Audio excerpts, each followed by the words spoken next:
and figured out what was happening, and it was happening to them. And I did some research into it, and I can't remember who they thought might have been behind it, but it's interesting. It's still happening. But yeah, the person that you think is calling you, it's not them. If they're using somehow, yeah, it's always the first 6 digits, like matches Yeah, your. because now I got AT&T Call Protect. Boy, they be catching some stuff on there. My phone don't even ring. I just go check my phone. Like, whoa, possible scam, telemarketer. They block it. Oh, good to know.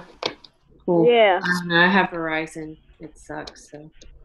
Yeah, AT&T have call protect because I was looking up for it because I'm like, all these different telemarketers and stuff keep calling me on my cell phone, and it's worse on my house phone.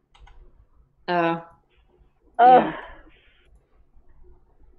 So hey, Ebon, I miss talking to you guys, but I have to lie down because I have a big night tomorrow night. Yeah, you don't even have to explain. Yeah, but I do want to ask you this really quickly, and I don't want to keep you from anything long, but it might help other people that are trying to do DLive and Steemit. I just actually haven't posted anything in Steemit for a while because we were for a while just doing things so quickly and it wasn't working, and I just gave up on it. So I still have Steemit, but I haven't. So, okay, the thumbnail thing. Every single time you set up Restream, you still have to go in and put a new thumbnail in? Not Restream. Restream doesn't have that functionality. You're talking about DLive? Well, okay. I have DLive set up. Sorry. Remember, you're talking to a non-techie. Okay, so I have Restream set up, and one of the custom RTMPs is DLive. Okay. But when I switch it to on. Is that the right way to? That's the right way to do that, well, right? I don't do it through Restream with DLive. I do it manually on another machine. It's that one that you see. Oh. Yeah. Okay. Well, I don't have. I have laptops and a big monitor, but I don't have all these different. Yeah. Yeah. So if you did it on Restream, I don't know how it hooks up exactly to Restream DLive. But if I would imagine that you would just set up go live on DLive, this is something that you can try. Right. And then go ahead and insert the image. Right. And then anything in the description box. And then when you do the Restream, your titles will be updated. So if you hit that update all, or just update the title through Restream, see if it updates on DLive, and then just okay, so 2 problems or 3. One is it's just annoying to have to fill this all back in every time and put a new thumbnail in every time. And well, you also have to do that for YouTube too, even through Restream. Otherwise, you won't have a description in your YouTube. Oh yeah, you have to update the title, but you don't have to upload a new thumbnail every time.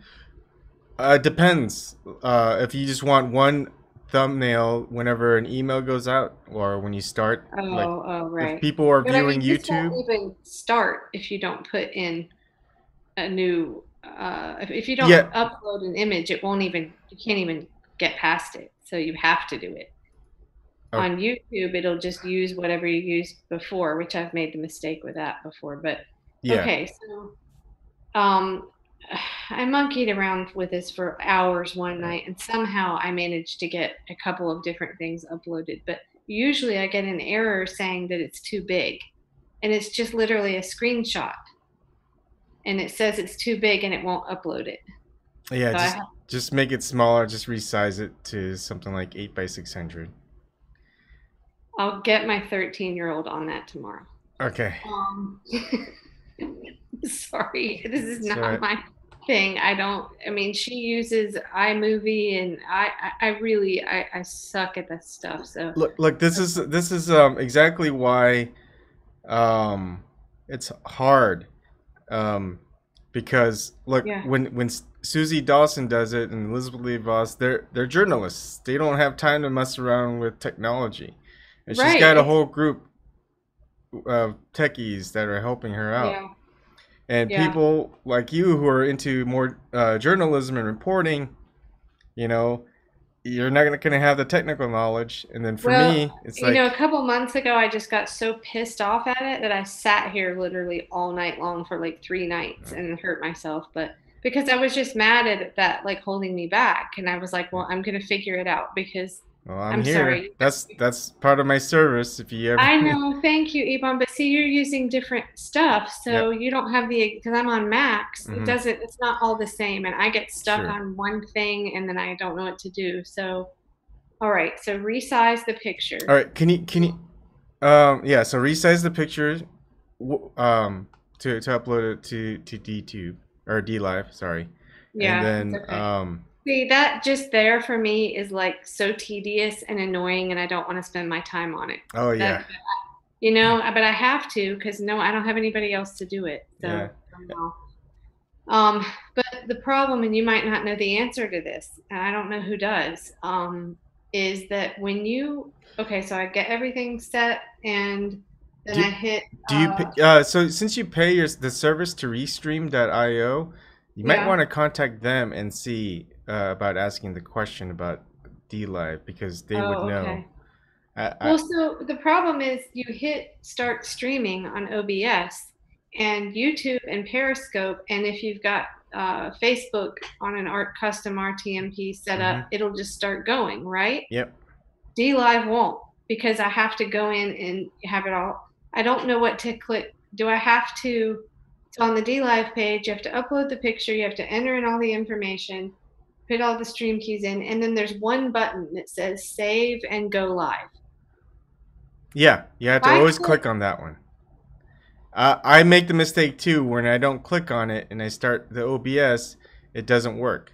It keeps stopping your OBS. So I just have to click save and go live on DLive first before I hit start streaming on OBS. Yeah, and that'll probably set up everything behind the scenes on restream.io. Okay, that'll be good. All right. That's the only way I could think that they have it worked in with Restream. So okay, I think I might fiddle around with it right now, but oh God, no, it's gonna take me 3 hours to resize a picture. It's very simple. It is. It's okay. You don't have to take up the stream doing this. Okay. I was like avoidant with technology for a very long time because it's just not something I like or want to spend my time on. And so I'm behind on a lot of things, like simple things. If you want something really nice that I've been using for years, it's called Snagit. I mean, you pay for it, but once you pay for it, you don't have to renew your subscription. It's just you have that version for forever. So I have this vague memory of about 4:30 in the morning. I may have signed up for that. Okay. And the great thing is it's really quick editing, really quick resizing. I mean, once you get the, I mean, it's so simple that they don't have so many. You know how you have like Adobe Editor and it's just littered with so much stuff, right? So Snagit just makes it simple. You just can do a few things, and you do them quickly. So that's something nice to have, where you just want to get something quick and done and just keep going. Well, because like for each video that you want to have a different thumbnail, right? You want it, but that's the other tricky thing, the way DLive is set up. So I wouldn't worry too much about DLive. All that thumbnail does is when people look at your Steemit profile or DLive video, once it's done streaming and it's just in your videos section, is they just see that. But when it's actually live streaming, people will actually see the live stream going on. They won't see that thumbnail. Right. But if, let's say you wanted to do, like one time I had a candidate, John Michael Williams, and the guy Peter Douche came on, which is really cool. He's so funny. And I wanted to have that as a thumbnail, but I didn't have a screenshot of, I wasn't going to, okay, let me start the live stream and then get a screenshot. And then you can't go back and change it on Steemit. It looks like once it posts, whatever picture you uploaded, it won't change. So what do you do for that? So. Yeah, I think you can post it while you can update it while it's live. Yeah, see, that's the problem. I can't be doing that while I'm on live. Yeah, so okay, so that's just kind of a flaw or with Steemit that you know once it goes, you can't, even if you change the picture thumbnail image on DLive. What you could end up doing is, although I'm not sure what happens if people like it and you get your Steam currency, whatever it is. I haven't dealt with that, but you can always delete your Steemit post and recreate it and just upload an image to it. The only problem with I may have done that too at some point in the middle of the night. It's all kind of a blur. Yeah. So there's a lot of stuff to do. That it's just a little weird. Hey, Dave. Yeah, it's just a lot to learn, and I feel like it's just frustrating because that's not what I want to spend hours doing. I've got other stuff I'm working on, so that's all. But I've just got to get through it if I'm going to keep doing this. So yeah. So try out Snagit. It's quick and easy to use. And Steemit and DLive keep changing. They keep getting a little bit better, but sometimes that little bit better is a little bit worse too. Yeah, it's also just when things change, and I'm like, oh fuck, now I got to learn something else. Okay. Anyway, well, thank you very much, and I would stay on longer, but I got to do this tomorrow night, so no worries. I said, Streamlabs OBS. Try Streamlabs OBS too. I have to Streamlabs OBS. That's actually a new updated version of OBS. If you use OBS. So someone just updates OBS through Streamlabs, and they incorporate everything into just one thing, so you don't have to deal with so many different windows. Yeah. So if you can add widgets and the whole thing. Yeah. So it's actually an updated version. Okay. Streamlabs OBS. Thank you, Dave. I'll check it out. Yeah, no problem. You also have a remote function that you could actually use your iPhone. I haven't tried that part of it yet. I think one day we should get on. I might install Streamlabs OBS and just do kind of a review and see how it works. Okay. And, so it's basically the same thing but better? Yeah, so a company just takes OBS's code and kind of does their own thing with it. So it just makes it a little bit easier, but instead of I think it's a paid service, maybe. Okay. Because they add more functionality to it. I need to follow up with. I was going to do it before, and then things went sideways with CFAR and stuff. But I know a guy that, because my daughter used to work at a camp, and it's a performing arts camp, and he is a film and media professor at Brooklyn College. And I asked him, because I was like, do you think you might have like a student that would want to like help do this stuff, like just to be politically, so I can go here. I have no idea what I'm doing. Would you like to do this? But of course, we don't have the money to. CFAR and CWAC doesn't have money to pay anybody, so they'd have to just want to do it for fun. But I think I'm gonna bug him again and see, because it's really just taking up too much time. I can't keep up with every. This is cool. It looks good, but I mean.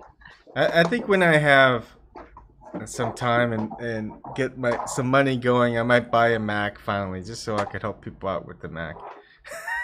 That's a good idea. Yeah. Yeah. Maybe. I don't know. Yeah. So. I think it's just, this stuff is changing like constantly, and if we in this community are going to keep up with doing what we're doing to be a threat, we're going to stay up on it, all of it. And so I realize that, but I get kind of in where I go, okay, good, it's working. I don't want to touch it. I don't want to change anything. And so I need somebody else that would help with that.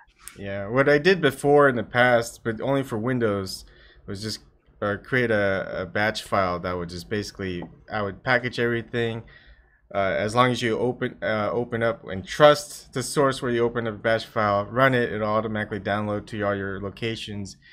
You'll have your scenes, you'll have your sources, you'll have your scene collection all loaded, so you can pick it for whoever it is. So it's automatically. Sorry, my eyes are glazing up. See, I don't. If you set up everything in OBS, and I haven't done this, Fly and I are working on it. If you set that up and then decide to go to Streamlabs, all you have to do is it's basically the same thing. You're just exporting. You're just exporting everything. So it's not like you have to start all over again. Did I tell you the funny story about Keybase? I think so. Okay. So I just wanted something that wasn't that was encrypted, that CFAR could use like for communication. And so I have no idea what the hell I'm talking about. I don't know what all this. I mean, I have a GitHub account. I don't even know what that means. I ended up signing up for one just so I could get information from people, but I just read about it. I read several articles, and they're like, Keybase is like Slack, but it's encrypted, and they can't, like, it's not saved on a server somewhere. So I did this all myself, and I set up Keybase. And so it was funny because Michael, when he used to work for this company, Dimension Data, he was several people that were in South Africa, and there was this one guy that he thinks is like seriously a hacker. And he mentioned something about, well, my wife set up Keybase, and he was like, what? Like, apparently that's really, in the hacker world, that's like one of the greatest things, using Keybase. I really couldn't tell you anything about what it does behind the scenes, like how it works. I'm clueless, but I got it set up and we use it so for chat. And I haven't really used it. Well, you can put things in folders, so we can put video clips in folders and things like that. So, but you can also create teams and all that like Slack does. But I haven't messed with that really because there are only a couple of us. So anyway, Yeah. I did it. I don't know how I did it. I probably couldn't recreate it, but anyway, if you want to try it, check out Keybase. And you can follow, they verify you, like you put in your information from other social media on there. So I don't know, check it out. I have to say that as far as email goes, I got completely away from Yahoo Mail because I kept on getting, hacked or losing the emails or whatever. I've gone to Proton Mail. Yep. Oh, isn't that what you use, Ebon? Yep. Yeah. I need to stop with Gmail. I don't know why the hell I'm still using that. Because a lot of people are still, Well, yeah, but you know who Gmail is. Do what? You know what company Gmail is? Yeah, it's Google. Yeah. Alphabet. Yeah. So, I mean, it's hard to get away from a lot of it because I don't want to be on Facebook. I hate Facebook. I avoided Facebook until December of 2017. That's when I got a Facebook page. But it's been useful because, certain contacts and stuff are still on there, and so I use it when I have to. But anyway. All right. Well, thank you for the tech help, and that helps a bit. It makes more sense. So I'll check out this Streamlabs and try to get, I don't know, find a volunteer that wants to do this for fun. And before you go, this Sunday I will be in Boston. I'm working on a Reconnect Julian event in Boston, and hopefully I'll be interviewing Deb Della Piana, if you know her. So. Oh, that sounds familiar. I should email. Email Dr. Shiva. Dr. Shiva. Can you give me details and Twitter when you're going to be there, when it's being held, where it's going to be? Absolutely. That way I can forward it. I'll get it to you. Okay. I'm on the fence right now about. I was not going to get back in the car and go to DC, but I'm being asked to go to the thing on Tuesday. We're doing the live stream tomorrow night, basically for Julian also. And, oh, good. That's awesome. Excellent. Yeah, but I don't know. I'm debating. What's this thing on Tuesday that you're talking about? Well, Tuesday's where it's going to be everywhere. DC, New York, all over. The Unity for Julian. Oh, I did not know that. Yeah, in-person things like everywhere.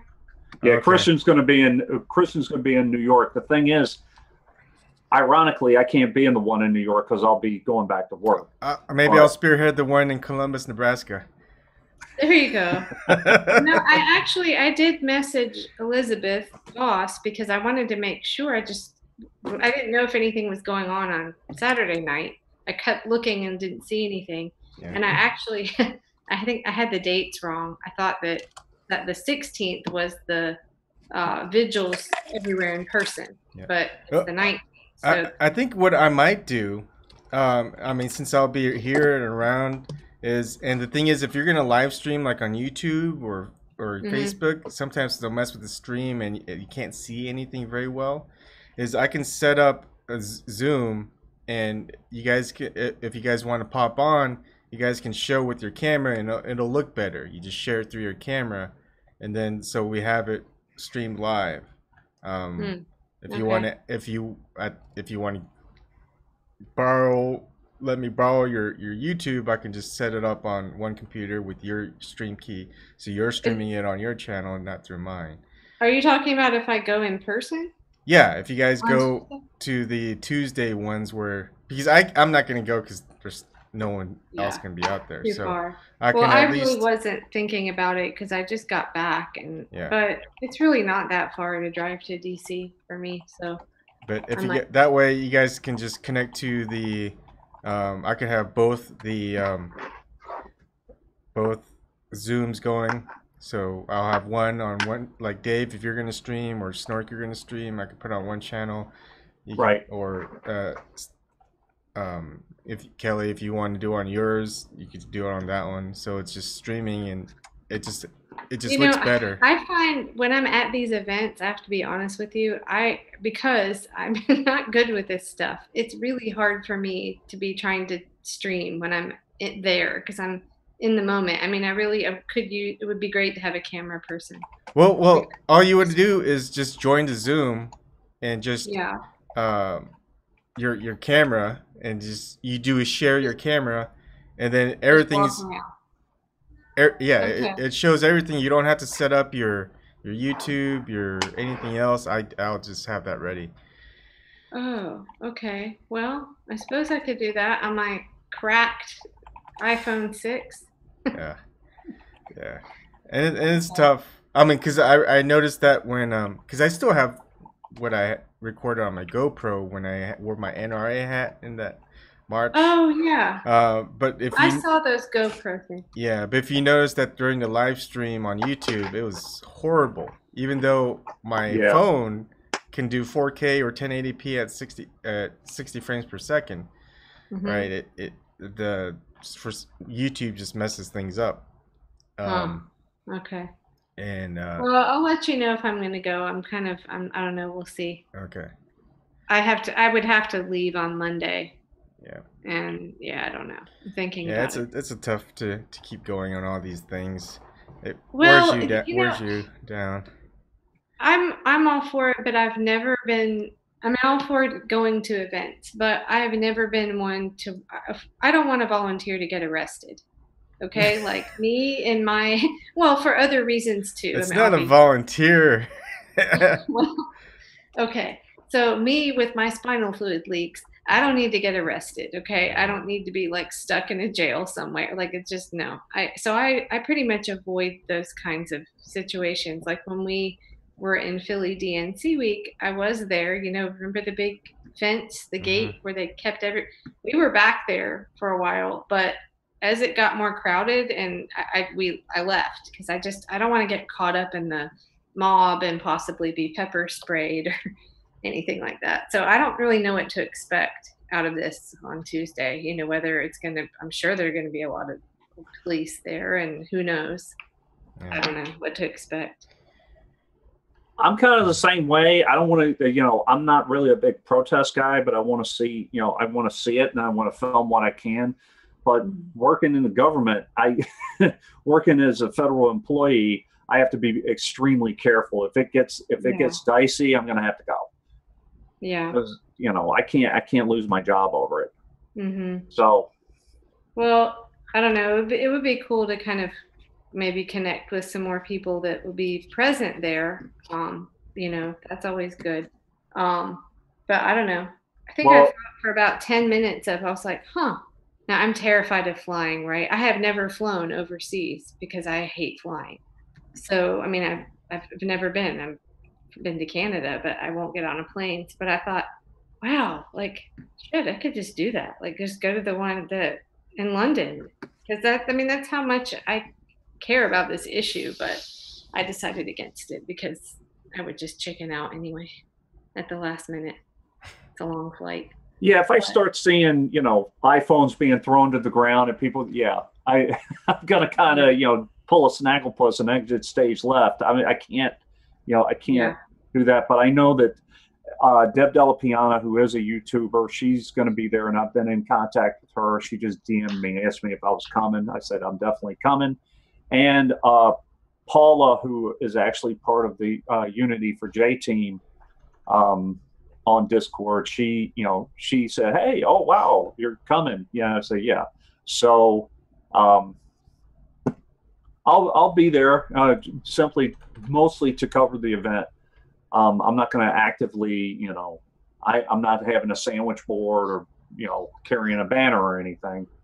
So well, I think these things can just get out of hand if, I don't know, just depends. But, about the one in London, I mean, I just feel like, I hope it's a huge turnout. And that's why it just crossed my mind to do that, but I'm not going to. But, I mean, when I remember seeing the royal wedding crowds, I'm like, oh my God, that's 2 miles away from where Julian Assange is sitting in the embassy. That size crowd needs to just move over. I mean, that's what we need, is that size of a crowd out in front of the embassy. But I don't know what to expect, really. So, Evan, the event is actually, I'm sure Dr. Shiva will know. I gotta go lie down. Okay. Good to see you guys. See you, Kelly. Thanks for coming on. Bye, Kelly. Thanks. Thank you for the tech help. I appreciate it. No problem. Good night. Good night. Good night. So Dr. Shiva will be very familiar with the area because it's that bandstand area. Oh, it is? Yeah, okay. It's the same thing. So kind of scares me. I'm like, oh shit, here we go. Hey, you'll have 40,000 people, anti-protesters protesting. Yeah, why not? And then we'll have the anti-protesters. Yeah. Just make sure you have banners with like the swastika and maybe wear a white robe. I'll wear my postal uniform. How's that? Just kill 3 birds with 1 stone. Wait, is it on Saturday or Sunday? It's on Sunday at noon. Oh, a protester's gonna approach you and say the mailman doesn't deliver on Sundays. Right, exactly. Wait a minute. You're that son of a bitch. It didn't deliver, blah, blah, blah. Mm-hmm. I'm going to be the one that starts a whole freaking riot. So, yeah, I don't know. If you bring Dr. Shiva there, I'm sure he does tend to bring a crowd now, doesn't he? Mm-hmm. So. Yeah, give me the info so I can get it to him. I just put it in chat, and I put it in the YouTube chat. And if you want, I can tweet it to you too in a DM. Okay.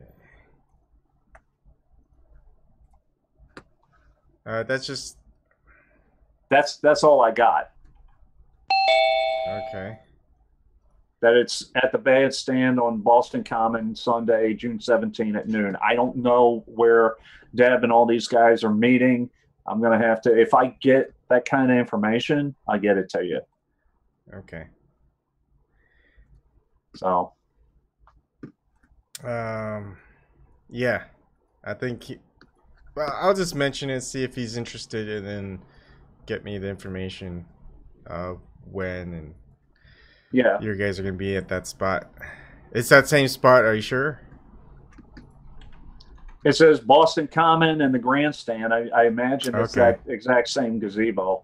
I haven't been to Boston ever, so it's like I just see Deb's Twitter, but I don't know which one. Oh, really? Hold on. I thought it would have. Hold on. I thought it would have shown the thing. No, it didn't show it. Let's see here. Let me see if I can copy the image. Let me see if this works.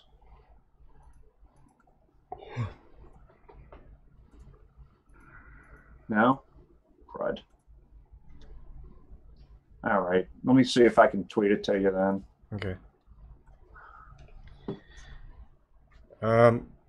Anyways, I kind of want to, because Aunt BB was in here, just up to her channel. I had never watched any of it yet. And also, she mentioned Church Dog 40 2. I want to share a video of it and see what we think. Okay. Is that okay with you guys? All right. How dare you show new content creators and try to inform us? Yeah, that's perfectly fine with me. Yeah.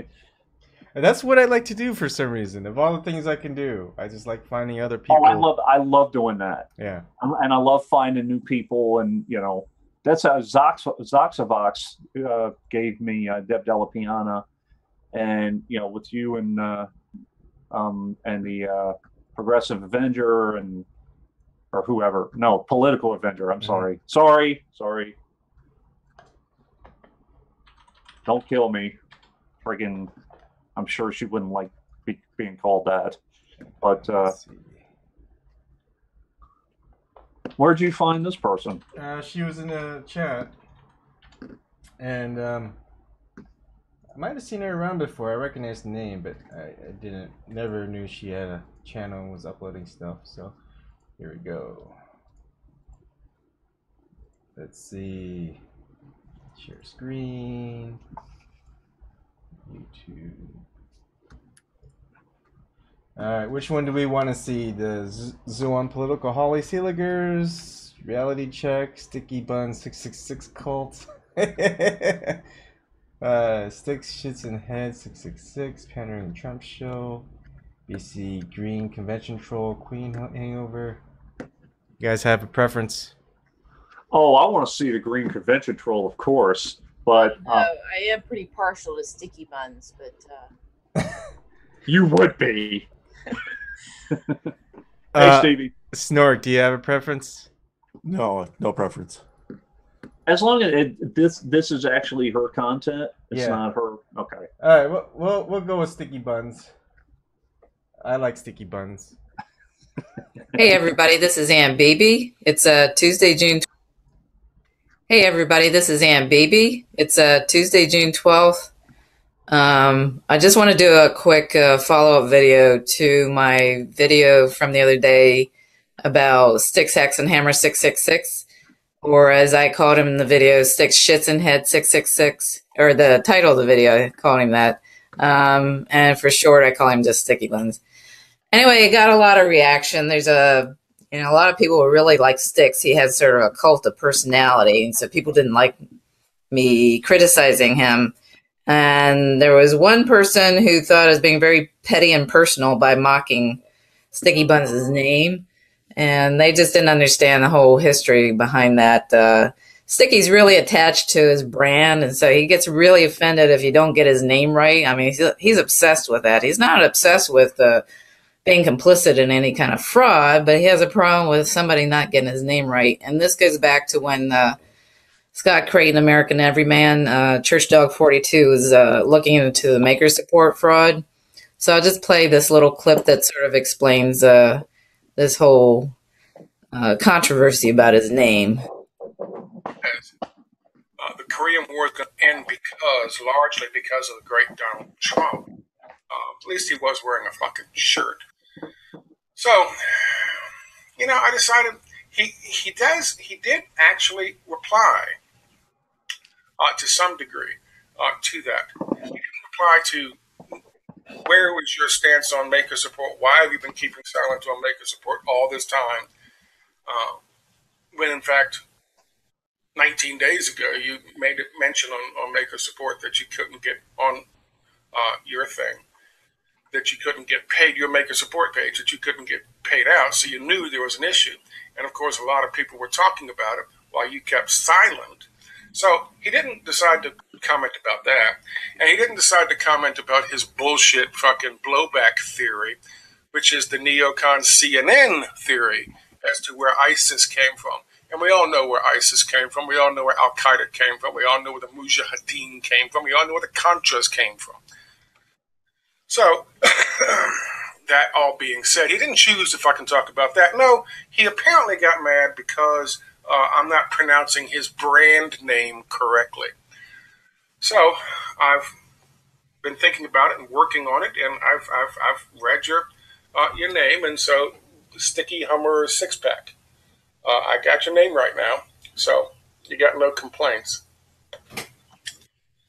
But since he didn't comment on anything else, I thought, So the comment that Sticks made on Scott's video was pronounce my username and I will respond more quickly. So that was his beef with Scott. So that shows you how deep Sticky Buns in. The same person who thought I was being petty and personal and mocking Sticky's name also said that Sticky Buns has more credibility because he has so many more subs than I do. I've got a brand new channel and it's tiny compared to Sticky. So Sticky has more credibility.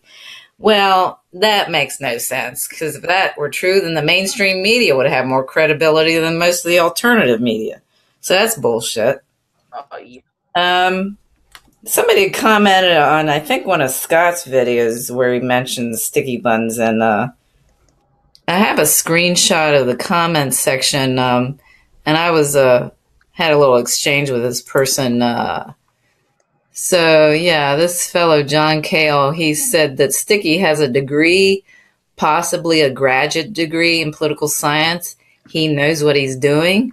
And I countered that. I said, Sticky Buns has 0 degree, either undergrad or grad. You haven't paid attention. Sticky dropped out of college in his first or second year after he had a drug overdose. How come I know these things better than his own stupid audience? So I actually have the video where Sticky explains this about dropping out. So hang on. Where is that one? Here it is. Here we go. Tara Warwick is his real name. So did you have any formal training in this, or did you go to school for communications? No. I dropped out of UVM. Honestly, I couldn't deal with that crap. Yeah, UVM is the University of Vermont. Anymore. I was studying botany, actually, plant biology. Botany. He studied botany, plant biology. There you go. Is that right? Yeah. And I switched to English and political science, but I only got a year in of that. I liked it when I was at Castleton College. So you got a year in of English and political science. So no degree. Now, university, the second university we have in our state. I did really well there. I was a straight A student. Everything was fine. So he said. When I went back to UVM, though, because I don't like urban areas, I think it is, because it's more of it's sort of like a self-contained, really compact, almost city. I know, I've been there, yeah. Stress. And then I actually, back when I was using drugs, I ended up overdosing, so I just dropped out. Now I'm making... See, he dropped out. No degree, no graduate degree for sure. Nothing. More money than I would have made anyway as a plant biologist. See, he's so proud of how much money he makes from Patreon and all his other fundraising platforms. Okay, now this same person, I'm just going to touch on this. I have mentioned this before, but this same person, I was criticizing Sticky for getting the name of the Chinese leader wrong. He keeps calling him Jinping, or now lately it's been Jinping. So this idiot says, to be fair, it is appropriate to call a Chinese person by the given name rather than the family name, as the family name tends to be very common. But I agree that Sticks is a shady character. Okay, I'll give him credit for that. So I replied to that and said, no, John, I have many Asian friends. Only among friends or family do you refer to someone by their given name. Nobody who considers himself a serious reporter or commentator does that. Get real. Do you ever hear anyone called Kim Jong-un just Jong-un? No, you don't, for good reason. It would be retarded. So, yeah. So there are all kinds of Sticky Buns apologists out there, and they really don't know who he is, what he says, what he stands for. So there was another person, a libertarian, who really was upset with me criticizing Sticky Buns. And this person, they said that I was pretty much doing the same thing that the Young Turks do. And this is pretty typical. If you dare criticize Trump or criticize a Trump shill like Sticky Buns, you're labeled basically a Democrat. So there's no other category. So that's just ridiculous, and that's typical. No, I am not doing the same thing that the Young Turks do. The Young Turks they are Democratic Party shills. They sold out a long time ago, and to compare me to the Young Turks is really ridiculous. First of all, my channel, it's tiny. I don't ask for money. I have no Patreon account. I have nothing. I'm not asking for money. I'm just doing this to get the truth out. That's all. So this is ridiculous that I'm getting criticized for this. So this libertarian, and to me, libertarians are just controlled opposition for the right. They're basically neoliberal apologists, in my opinion. So this person also, another thing is this criticism. People, they don't want you to criticize Trump. They want you to criticize the Democrats. And as far as I'm concerned, I have my issues with the Democrats. I criticize them, but I don't really need to do that because they are such low-hanging fruit. Everybody else is doing that, but nobody is calling out Trump and Trump shills like Sticky for, Trump's policies are just a continuation of his predecessors. They're just the same old neoliberal, neoconservative policies of his predecessors. So why isn't anybody criticizing that? So this same libertarian who was upset with me also said that I should stick to talking about the Green Party. I did some Green Party videos. So this libertarian, and they explained to me in a very condescending way that the root word of libertarian is liberty. But they decide that it's okay for them to dictate what I can say. I don't have that freedom. Wow, that's great. So this person, they said I was being negative by criticizing Sticky Buns, but the same person had no problem with my video where I criticized the Green Party of Canada leader Elizabeth May for her connections to the Clintons. No, that's fine. That's positive. But I'm being negative because I'm criticizing Sticky Buns. So this very same person actually threatened me and said, if I continue to do videos like this, let's see.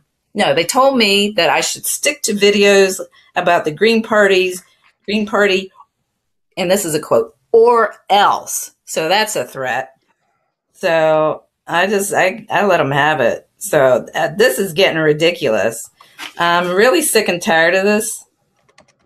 And so I'm not blocking anybody. They can comment away, but it's ridiculous, this cult of personality around Sticky Buns. I'm really sick of it. Another thing here is Sticky he's really thin-skinned, and he's been blocking people. So Scott noticed this the other day when he did his video about mentioned Sticky. And he didn't realize he'd been blocked. So this is the video where he shows that he's been blocked. And he was probably blocked over Scott's criticizing Sticky Buns over his complicity in the maker support fraud. But Scott didn't realize that even if you're blocked on Twitter, if you log out, you can actually read people's tweets without having an account. I've done that a lot. I did that before I got my latest Twitter account. So there a lot. Sticky he's been blocking a lot of people. So here's so I follow. Whoop, let me go down here. Yeah. So I follow this account Paul Neocon Watson, which is a parody account of the Paul Joseph Watson. So they've been blocked. This account has been blocked, and I said. He blocked, Sticky Buns blocked both of his accounts when he called him out for being a neocon who wanted North Korea destroyed and for going on with Paul Watson after previously bashing Alex Jones. Oh yeah, that reminds me that libertarian who was criticizing me for attacking Sticky Buns was claiming that Sticky is anti-war, and that's just that's not true. Because Sticky, he's basically okay with regime change. He's okay with whatever Trump does. So that's just bullshit that Sticky Buns is anti-war. And this Paul Neocone Watson also said this from a guy who was caught moonlighting as a cross-dresser and licks Trump, AIPAC, Epstein jackpoots daily. The little boy is afraid of, this is Scott's Twitter handle, just like he's afraid of me and anybody else calling out his hackery. Tell the little bitch he just waved a white flag again. And yeah, so Styx blocked him the first time he said anything to him, and he's only commented at him 5 times. Overly sensitive little bitch that he is, sees that as yeah. So anyway, I got blocked too. Let's see. Yeah, see, I got blocked. I got blocked by Sticky Buns too. And I got blocked after only, I don't know, maybe three things I said or something like that. He blocked me. The last thing that I tweeted at him, I was blocked, so I don't think it went through. And I will log out so you can see. So he was complaining on his Twitter page that his allergies were acting up and he was feeling retarded. So I said, oh, boo-hoo, poor baby. Maybe you feel retarded because you are retarded. I've watched your videos, so that's how I know. And he said something about the free market. And I said, anybody who's studied economics knows that there's no such thing as a free market. The free market is a myth that libertarians, corporate, useful idiots promote. That's market fundamentalism. And here you go. Oh, he was bragging about getting so many subs or so many followers on Bitchute. He's always bragging about, how many people are following him on Bitchute and Steemit now. That's his main concern right now. How many subs on YouTube he has or whatever. So this is what I said. Just shows you that you can suffer from diarrhea of the mouth as you constantly do, spouting bullshit without a clue about what you're saying and still get rewarded. So here's the last tweet that I sent out, but I was blocked. And no, actually, I think there were a couple here that, so he was calling me a sock account. So I said, no, I'm not a sock. I'm a real person, unlike you. That's Scott's handle, knows what he's talking about. Did you catch Scott's latest video in which he refers to you? And then, or did you see mine on my Aunt Baby channel? So I'd have replied to him here. This is about his allergy complaints. And he was calling him a socialist. And I thought that was hilarious. He always said, poor socialist. So I said, you must be a socialist. You must be a brainwashed Reagan era Hillbot millennial. So Sticky is really, he's just a snowflake. Anyway, so I'm going to log out here so that you can see his tweets. Hang on. I will log out. Oops, a minute. Let's see here a minute. Okay, I gotta, oh, hang on. I just gotta put in his,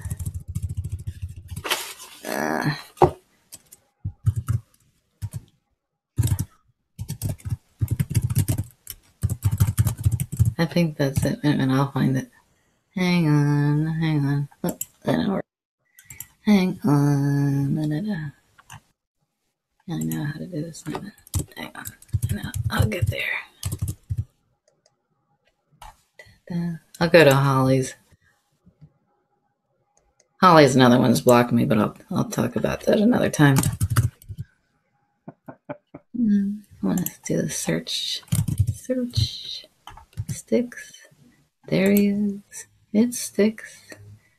I'll bring up the page here. Here we go. Let me see here. I gotta back. Back. Sorry. Go back.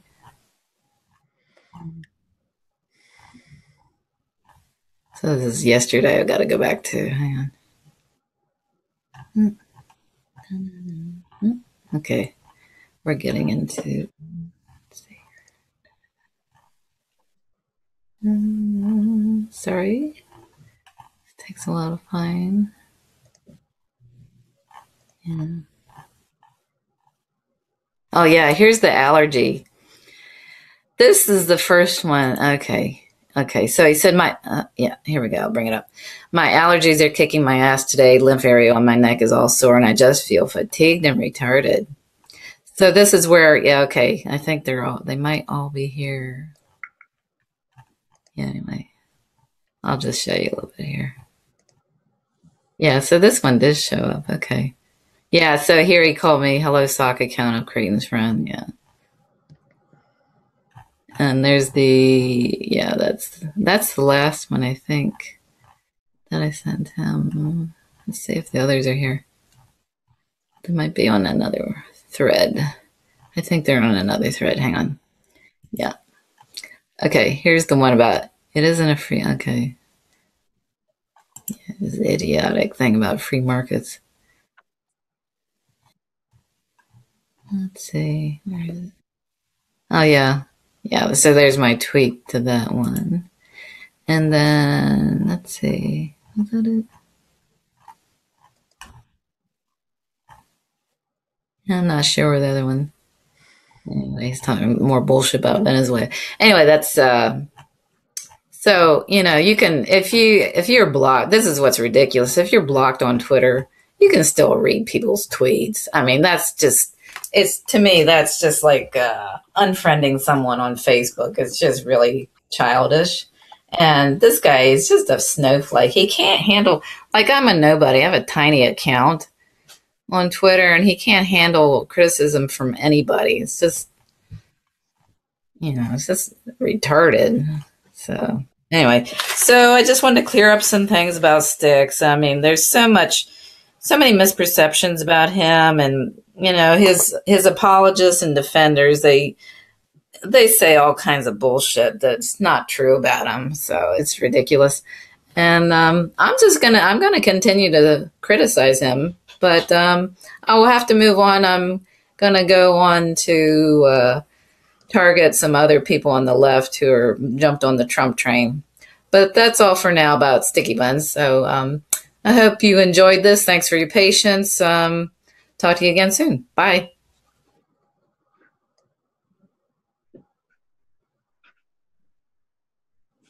Yeah, some points she's right on, but I think kind of the approach was more, I think Blah Blah said it best. It's kind of like a high school thing, but I mean, when she pointed out the hypocrisy of the cultishness of his audience, I can agree with that. I mean, it's not like she's not paying attention. I think yeah, there is a cult of personality going on, and that's the whole pyramid thing I was talking about before. But also, it just, I don't know. I think it should be talked about. Blocking it, I guess it is just childish in a way, but people do it. It's his channel. It depends on what she's saying. I mean, for Holly to block somebody, that's pretty that's pretty hardcore. So yeah, you know, I've never heard of Holly blocking somebody. I mean, like in rare instances, she pretty much lets it go in her chat. I mean, everybody, when you create a persona on YouTube, everybody is going to, like it or not, create a personality. And what it seems like she's doing is creating that confrontational personality. She has some good points, but it's just not my style of thing. You know, and the one thing I have to give her is she's going after everybody. She's going after Styx on one end. She's going after Holly on the other. She goes after the Greens. She goes after the Libertarians. She goes after the Dems, and she goes after the Republicans. So I'm with her on that, but it's just the style in which she's doing it. and airing the dirty laundry, and it just, I mean, it doesn't look like it's just one instance where she does that. It looks like she does that a lot. So I don't know. It's just not my style. Yeah, I'd rather keep it on the political topics, like him having an overdose in college, or kind of like going after him on, being a college dropout isn't really necessarily productive. And that's actually, that's a lot of people out there that, would fall into the same category, but I wouldn't classify them as people that we would ignore just because of that. A lot of people, it happens, you learn from it, you move on. Right. I wouldn't fault him. I have problems with the political stuff that he says, but I think she's on the right.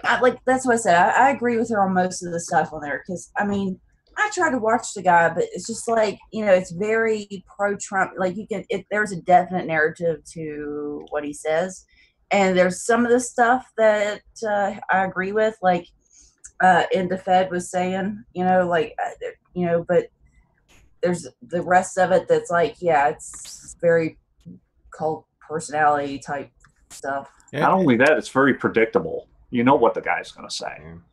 And one of the things that she was also good at revealing was something like how, like when he talks down to her channel or tweeted that, her views are so little, she's pretty much insubstantial. But then when she replied, at least in the video, saying, if that's the case, then mainstream media would be the most legitimate because of the views and subs. So she is right on that. But she's not that low in subs. She's got like 4,500 subs. Yeah. So she's that's more than I got, like 4 times more than what I got. Right. I think the premise of what she's saying is right on. I think we just the way she goes there might turn people off. But the whole Nico, HA, Tim, that whole thing, that whole confrontational thing and talking about other YouTubers and all that stuff, that quickly turned me off of the whole thing. It gets views. I know. Tim even said it himself. Yeah. It gets views. And when you mention another, high profile streamer, my first video that got a ton of views, I was talking about Tim. Yeah. So, that's true. I went after, what was it? I was saying, I didn't even go after him. I was just like, well, I have my reservations about Justice Democrats. Like 4,000 views. Right. And I was like, really? I mean, it's not, this isn't like as important as talking about how we proceed from here, or, like stuff like that about actually what's going on. I'm just like, well, maybe not. And it was like, bam, and, like all these views, or, if you say anything about TYT, that's another one. But, I try not to overhype them too much, or just become like the focus of like, because there's some groups out there where that's their whole thing. It's like they go after TYT, or they go after, and it's not that it's not important, because I think it does need to be talked about, just like what BB was saying with sticks. It's like, or sticky buns, This is stuff we need to talk about, because people like that, they started out small. TYT started out as a small group, and Sticks is like, he's gaining traction. People are listening to him, they're picking up, and if he's saying something that's false, I think that we should call that out. Like, this is, correct that, like, this is the true information. But I like the fact that she goes after everybody. I do like that. Oh yeah. Hell, she went after me. So it's like, oh, she did. Yeah, I consider myself a libertarian green. So, to some degree. Now we can have that conversation if you want, but to label all libertarians as neocon, conservative apologist, or whatever she said, again, you get, people are different and people have different spectrums. So, if you want to just rally a small group around you, I can see where she's going, but I want to hear her arguments and her factual arguments about certain policies or whatever. Yeah. But I mean, the purpose of her video was just the cult of Styx, the cult of personality, yeah, and of his followers. So right. I think if she kind of kept it at that, because when they just like Styx is pretty much following the cult of Trump, you know, Styx's followers is following it's his cult, and right. Thing is, we gotta kind of end that cycle of the cult of personality, which leads up to just, you know, you're just gonna act out based on what behavior gives them views and support. Like the more that you start acting in the alt-right arena of things, you can see that you get a lot more subs, you get a lot more views, you get donations and things like that. So if you pick a side, you're gonna get a lot of donations. Right. When you're of course sideless, you're just like that true journalist where no one really cares because you're not being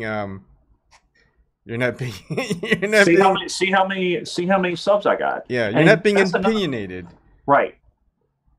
I have an opinion, but it's like, you know, he's not taking a side, so. Yeah, unpopular opinion time. Yeah. I hate everyone. Well, her calling out. I love everyone. I didn't know. Oh, I'm a freaking bipolar postal worker. I don't like anybody. But you know, freaking her calling out the green Canadian green. I didn't even know that, and I appreciate that information. But I want to look at that. But I want to see exactly. I think too. Her videos could be shorter. She could definitely make her point without being as pointed as and getting as personal. You know, I can't tell her to make shorter videos. Just look at mine. I know that. Duh. Well, that's the thing too. Nobody can. Yeah. You know, me being a libertarian. I mean, I can suggest it. That would be my suggestion, not be as personal, and that's my personal, you know, thing. But I'm not going to tell you what to do because I'm for personal freedom. Just like she said, how the hell can you tell me that I have to do this when you just said you're for personal freedom? Yeah. So, you know, that's my suggestion is to be a little less personal and, you know, cut it down a little bit. But yeah, I mean, that's her thing. She is going to get views. Obviously, she's got subs. Just expose the hypocrisy and move on. I think. Right. Yeah, this is what I like. I think this is what the difference is like.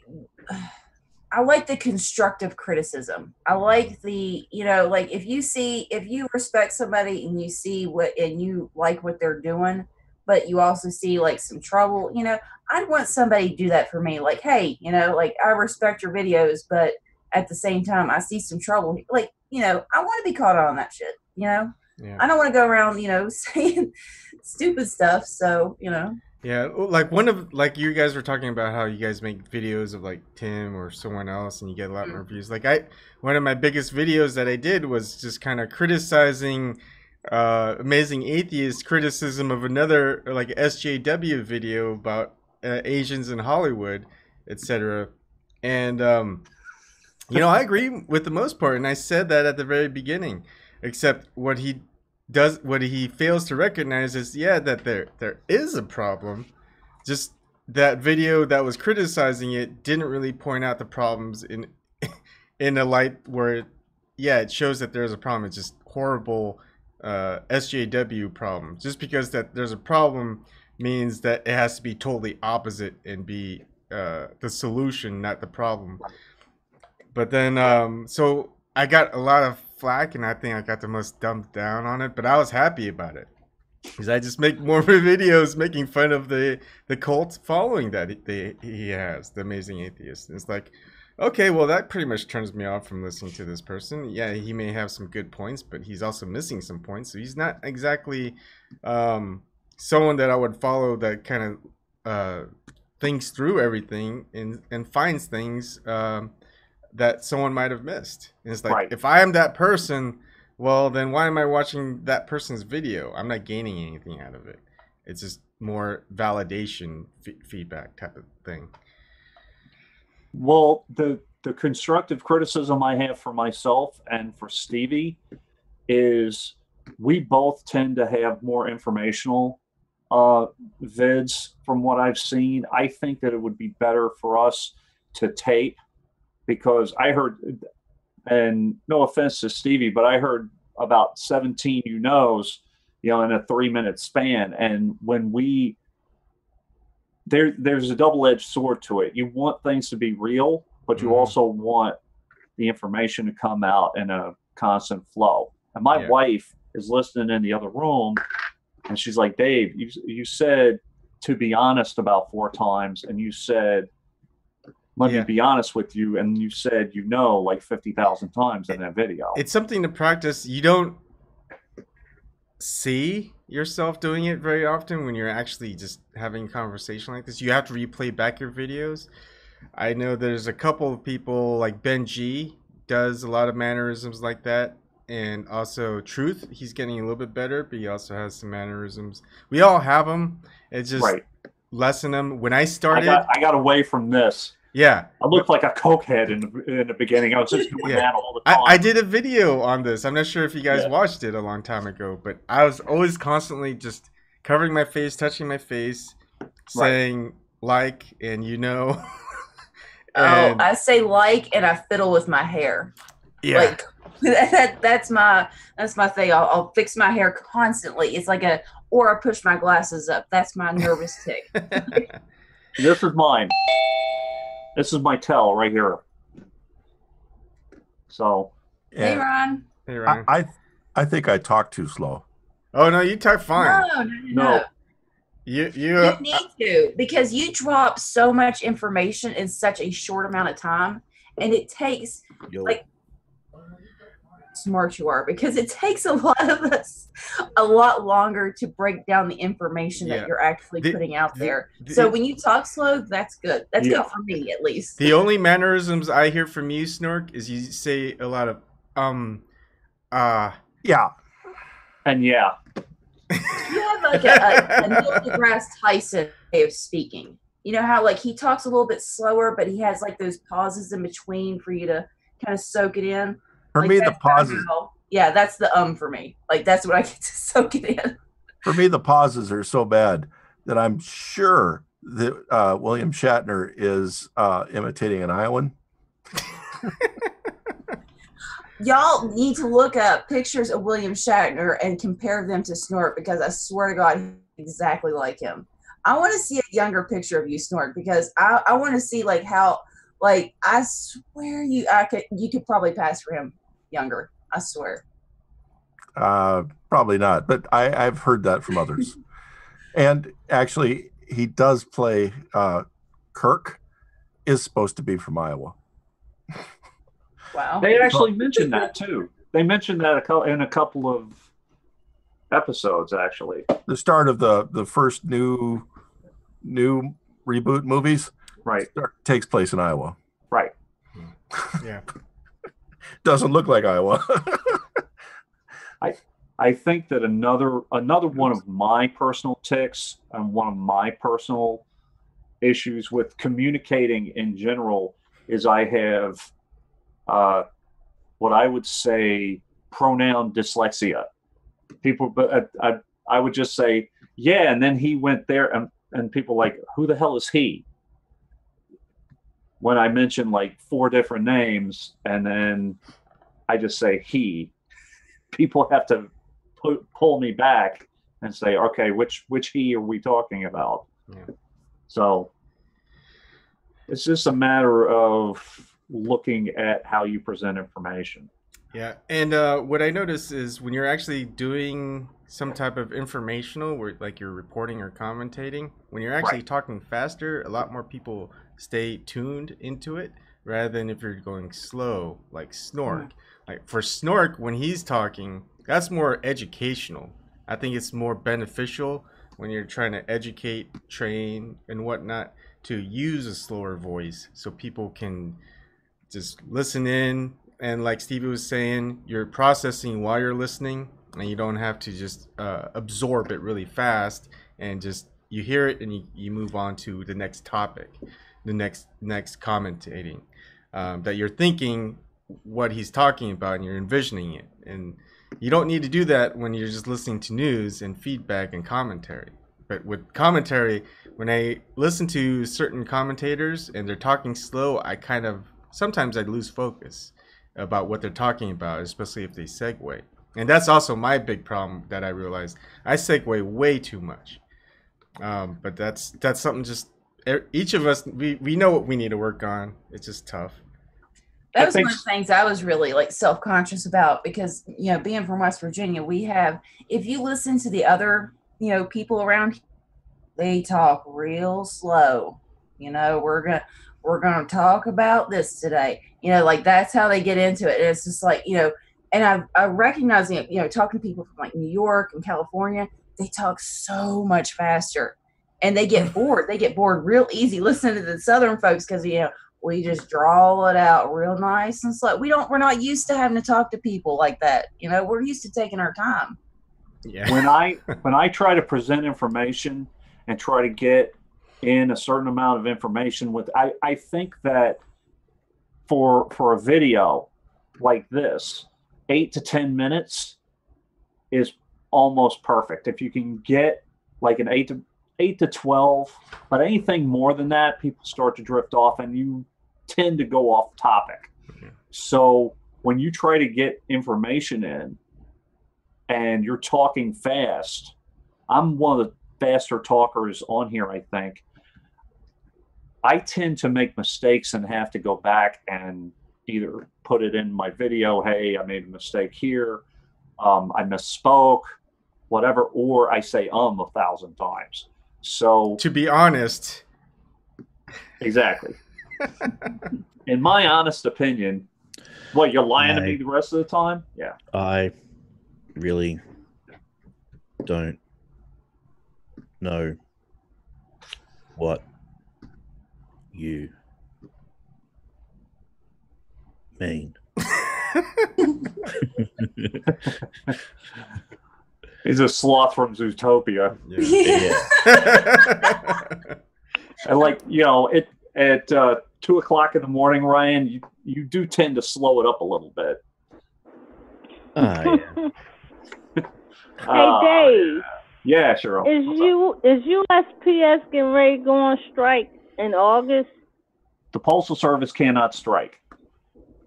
They can't. USPS can't. But they did it. They cannot strike. They struck back in 1972, and in the agreement they put in Article 31 is a no strike clause. We cannot strike. Oh, the railroad has. I saw an article said that USPS will strike and it will affect the country nationwide. Please show me a link to that because I'll try to find it. I should have saved it. So I went to a postal office maybe a week or two ago. Yeah. And I was like floored when she said stamps were 50 cents. The last time I went to a postal office and bought stamps, I think it was at 29. Yeah, something around 28 or maybe even 34 cents. And I don't know how long ago that was, but that must have been years. I believe when the Forever stamp first came out. Yep, I've been getting those all the time. Stamps with 32 cents.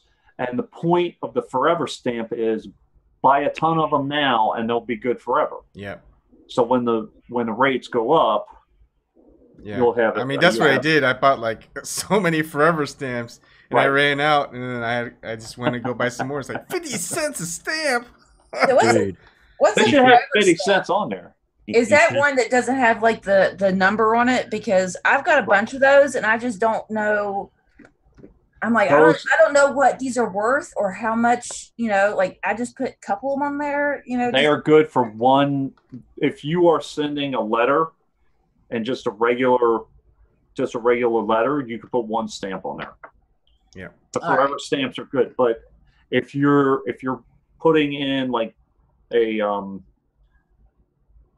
big piece of paper or it stuffs out, you might have to put two on there. So in Australia, the Australia Post have to get governmental approval to increase stamp prices. So the government was like dragging their feet, and it would go up 5 cents every, I don't know, 3 years. And then the government realized that Australia Post couldn't sustain 50 cents, so they doubled it. Well, we have a postal rates commission, and we also have a board of governors. The problem with the board of governors is they're not refilling the spots. There were 9 governor spots. I think they're down to 3 now. So it's going to get to a point where there's only one board of governor, unless Trump fills the spots. And as far as the Postal Rates Commission, I'm not sure how many people are left in that either. So, yeah. So you guys 50 cents, us $1. Stop your complaining, Evan. Hey, but like I think an Australian dollar is like a penny to every cents. US dollar. 75 cents. So it's still cheaper to send a letter in the USA than it is in Australia. And international rates I don't even know anymore. But Australia is such a small country. I mean, it's like barely the size of New Zealand. So of course it's. But except to Alice Springs, everything has to go on that crescent down in the bottom. Huh? You guys, I don't know. Most of your roads go around your coast, right? Yeah. So it's not like we can just shoot across. Their postage has to be able to pay for a letter anywhere in Australia, right? Mm-hmm. So if somebody wants to go to the northern side of Australia, they've got to go all the way around the island, or excuse me, a continent. No, there's roads up the center. Oh, I thought there was just one big one up the center. No, and there's a train line that goes up the center. Yeah, well, Americans don't always have the best knowledge of geology of other advanced countries. But Australia is not like the USA where most of the land's habitable. You know what I mean? So, Well, it sounds like we're a lot like Australia because most of the land that we habitate probably isn't habitable anymore either. But I know what you're saying. That's why there's no like inland states like West Virginia and Illinois and all that type of stuff. Each state and territory has a coastline, so except for the Australian Capital Territory, but that doesn't count because that's just where politicians go to spend taxpayers' money. All right, I need a break. I need to go use the restroom. Okay. Everybody halftime because I was about to go too. I just got back. I'll watch the chat. Should I play the intermission theme song? If it's anything like James's, yes, please. Yeah, it's the rap version of James's Nanatar. No, I'm just kidding. I don't have that. So everybody can just watch a blank screen with no one talking. All right, we can actually talk without you, dude. What? Since when? We can carry on a conversation. Can someone tell me when this is going on? Because I want to know. All right, I'll see you guys in a bit. Wow, this 960-pound man.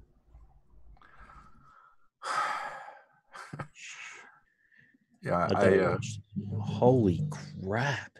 I feel bad at my weight trying to lose it, but I don't know what to do. When somebody gets to be 500 or 600, it needs to be medical care. You want to see this dude? He's a big man. He's got to be like 6'10" tall. Oh, that's different. Maybe he's real thin.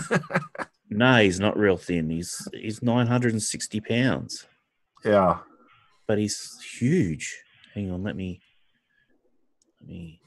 Well, they say he's 960 pounds. Let me share. Hang on. Where are we? Share video. Nope, wrong button. Share video. There we go. Add sound. Where? There he is.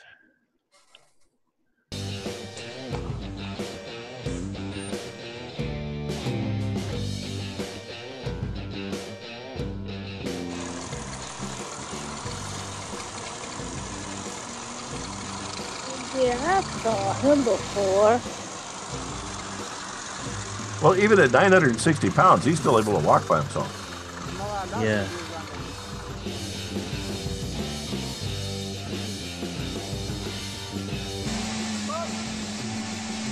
He's a big man.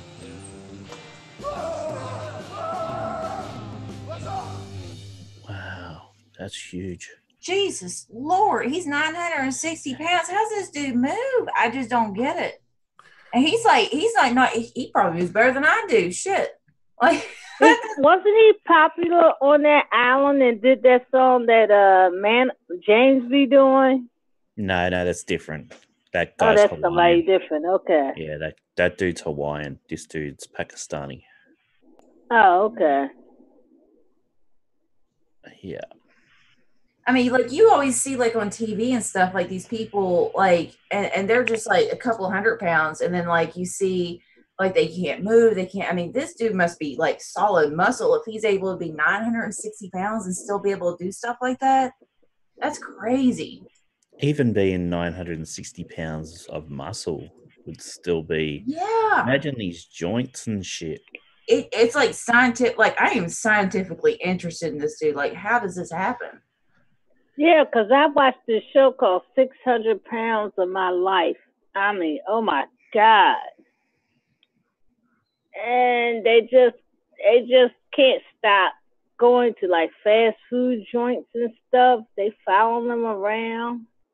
Mm-hmm. But a lot of them lost weight. But one guy, he lost all and he gained it back. I was like, damn, you gain more back than you lose.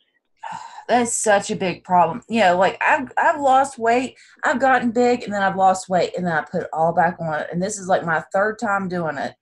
I put on the weight, and I gotta lose it again. Of course, I didn't get as bad as last time. Last time I got up to like 300 pounds, but this time I'm not nearly anywhere close to that. But thank God. But I don't know why. It's just like this, like yo-yo. I don't know. Sometimes there's food, and sometimes there isn't. You know.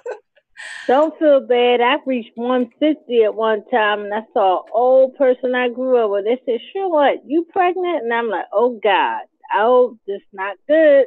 This is not good." I'm like, "No, I'm not pregnant." Oh. And I lost the weight, and I stayed small ever since. I just eat right. As much as I can. Yeah, I've always been big, so. Yeah, nobody's ever called me skinny.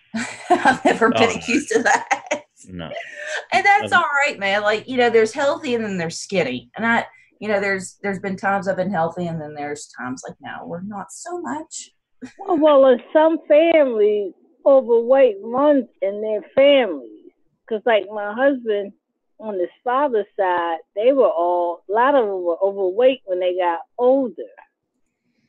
But on his mother's side, everybody's not like that size. That used to be rare back in the day, but it's not like that no more. I actually did find a picture of me in high school. Somebody tagged me on the internet. Uh-oh. Let's see it. All right. Show and tell time. Okay. I'm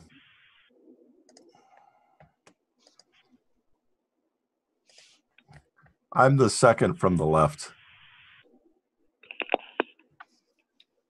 Oh, look out.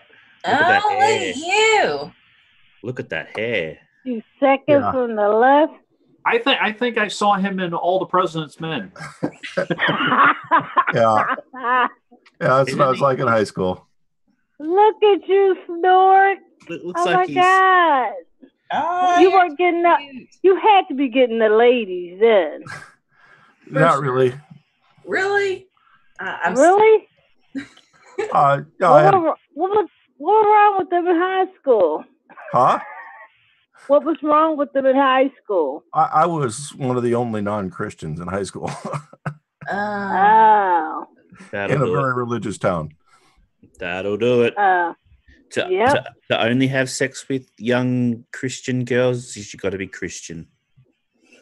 Yeah, but that don't mean nothing today now, because them Christian girls are fast today.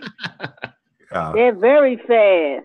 So, Cheryl, I know Wikipedia isn't the most reliable source in the world, but it did. Oh.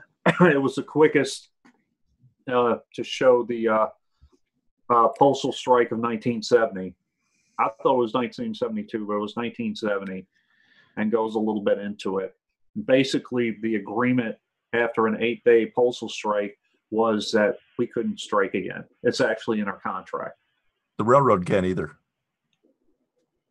But I'm guessing that what they're talked about, as I do remember seeing something about a strike too with the post office, right? And I bet it's your contractor trucks. That could very well be it, because they're not postal. Yeah. Which ones you said they're not? The post office has more mail that needs to be transferred than what they can handle, so they contract out trucks to do it, and it's a large amount of trucks. If those people were to go on strike because they are not in the protected group, we're going to be in trouble. Yeah. Oh, CNBC. Let me look. So your couriers could still make it to the house, but the volume of mail that can make it to the couriers is going to slow down. Not it. No, you know what I would do? I would just start delivering the mail to the wrong address. Nobody says that slowdowns aren't going to occur. Just they show up for work, and they're still subject to be supervised. So their supervisors can still fire them if they purposely miss every mail in town. Yeah, but just purposely every now and again put the wrong mail in the wrong letterbox. That happens anyway. Yeah, but I mean, purposefully do it. Like, do it more often than not. That's actually called delay in the mail. And if you're blatant about it, if you are off by one house, because I've seen people do that nonsense. If you're off by one house, like the whole route, 2 or 3 days in a row, yeah, you're going to get written up. Yeah, but you don't do it all in one shot. You know, you do it here, there, and everywhere just to piss people off. You don't do it like all in one street. You know, you might do it in First Street, and then you might do another one in 8th Street, and another one in, you know what I mean? Well, with that kind of thing, if postal workers don't get that upset, and it's actually in the contract that you can't do this, but it hasn't happened that recent, but it's what's called a sick out. Everybody calls out sick at the same time. And that happened when I first moved to my old address back in '98. Everybody in my town, about 90% of them, called out sick one day. Nice. So I actually offered to deliver on a block, and I delivered to the town over. I'm like, I mean, damn, it's going to be like 9 o'clock, and you guys are still going to be out here. There's like 17, non-career employees trying to get routes done. So it's illegal, but what are you going to do? You're going to discipline 31 people. That might have been a fake article I saw then, because I can't find it on Google. I saw on CNBC there was a truck driver strike for Walmart and stuff like that. Now it may very well expand to the Postal Service, but those are probably the contracted drivers that aren't postal, and we have a large number of those. So we'll be in trouble if something like that happens. Yeah, that will be the biggest strike ever, all over the world. No, that won't be good. No. But you know what? People do, unless it's contractual, people have a right to strike. Yeah, and I worry about, the sick out. It is quite possible that a whole bunch of people at one place could get sick all at the same time. Right. And you worry about them getting falsely accused. That too. But when teachers have done that. When you have people in labor, oftentimes aren't that freaking smart, and they got big mouths. And if you have a big mouth saying, "Hey," and walking around the mail plant saying, "I'm not coming in on so and so holiday, even though I'm mandated in. I'm just calling in sick," and you blatantly say it on the floor. We had a situation years ago where mail handler assistants were saying, "We're not coming in. We're just going to call," and just saying it on the floor. We had to post Article 31 that states a sick out, intentionally calling in sick and saying that is a strike. You cannot do that. And we got flack for it. I'm like, we're just trying to protect you. You can't do that. You're being stupid. Don't say it out on the floor because you're going to get fired. And guess what? A lot of them got released.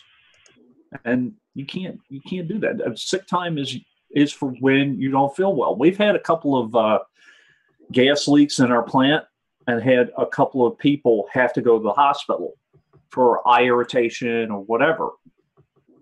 That is legitimate. We've had, we had a meningitis scare a few years ago. That is legitimate. If you have documentation, bring it in. I always say even if you're sick for 1 or 2 days, if you can get documentation, bring it in. So, and I agree with you. There have been times in which, a lot, like 30 people call out and everybody has a stomach flu or everybody has a cold. But it's pretty obvious when that happens because even the bosses, the bosses aren't part of the sick out. So that's when even the bosses are calling out. But if you have one whole section calls out sick because the supervisor ticks them off, or they get brought in for discipline and call in sick right after, you tend to have a pattern there, or people who call in every Friday and Saturday for 4 months in a row, and then try to use FMLA, you're shooting yourself in the foot. You have to be smart about it. Use it if you have to use it. Now here I am talking about it. I think I might have a week left of sick time. But I was in a car accident too. So that's what you use it for.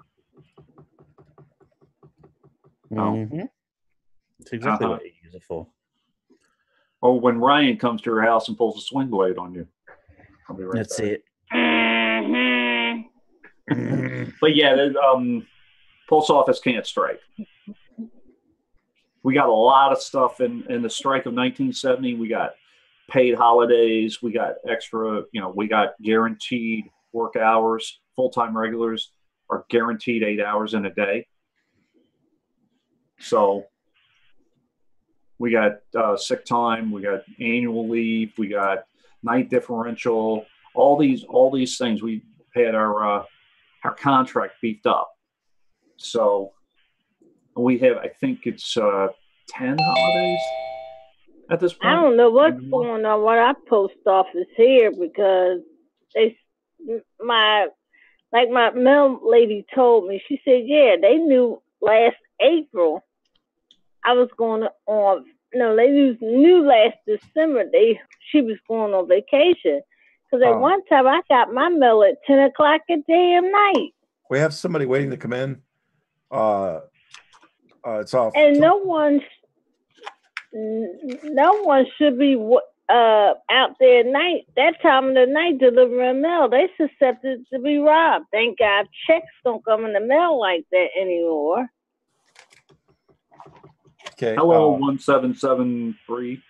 Do you want to change your name from your phone number? Or not.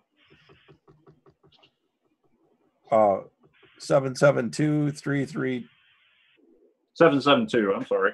Yeah, 333-2111. I changed it. I changed it to stranger. Yeah, Evan said in chat was the same guy they called last time. Oh, is this the same guy? Hi. I hope it is, because I need a laugh. I'll be right back. I'm going to heat up my rice. Yeah, it's me. Oh, it's James. No, it's me, Nash. You guys, you know my phone number. Oh, Nash. Hey, you know Nash. my phone number. You just put it out in public, so now everybody knows. So now, I have to change my damn number. Trying to get in there and. Not hey, sure. Nash, how you doing? I'm doing good. How is everybody doing? Great as we can be. What are you doing, Dave? I don't know. It looks really weird because you got Snork's head on your body. Huh? Yeah, I don't see it. I can't see it. Well, I'm definitely going to put Hakuna Matata on Snork's face, and Snork is definitely captain of the ship. Oh man, YouTube's missing out on this because it's different on there, but on here it's like. Yeah, I'm not on Google. I wish I could see it. I wish a day would sit down. I'll be right back. I got to get my rice. Plus, I got to make Stevie laugh.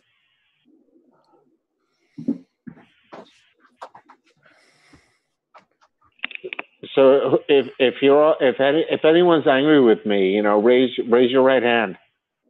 I'm not angry with you. What I'm gonna be angry with you about? Yeah. That's what I'm talking about, Shirley. Oh my God, that's what I'm saying. Why would you even be angry with me? Go ahead, Ryan.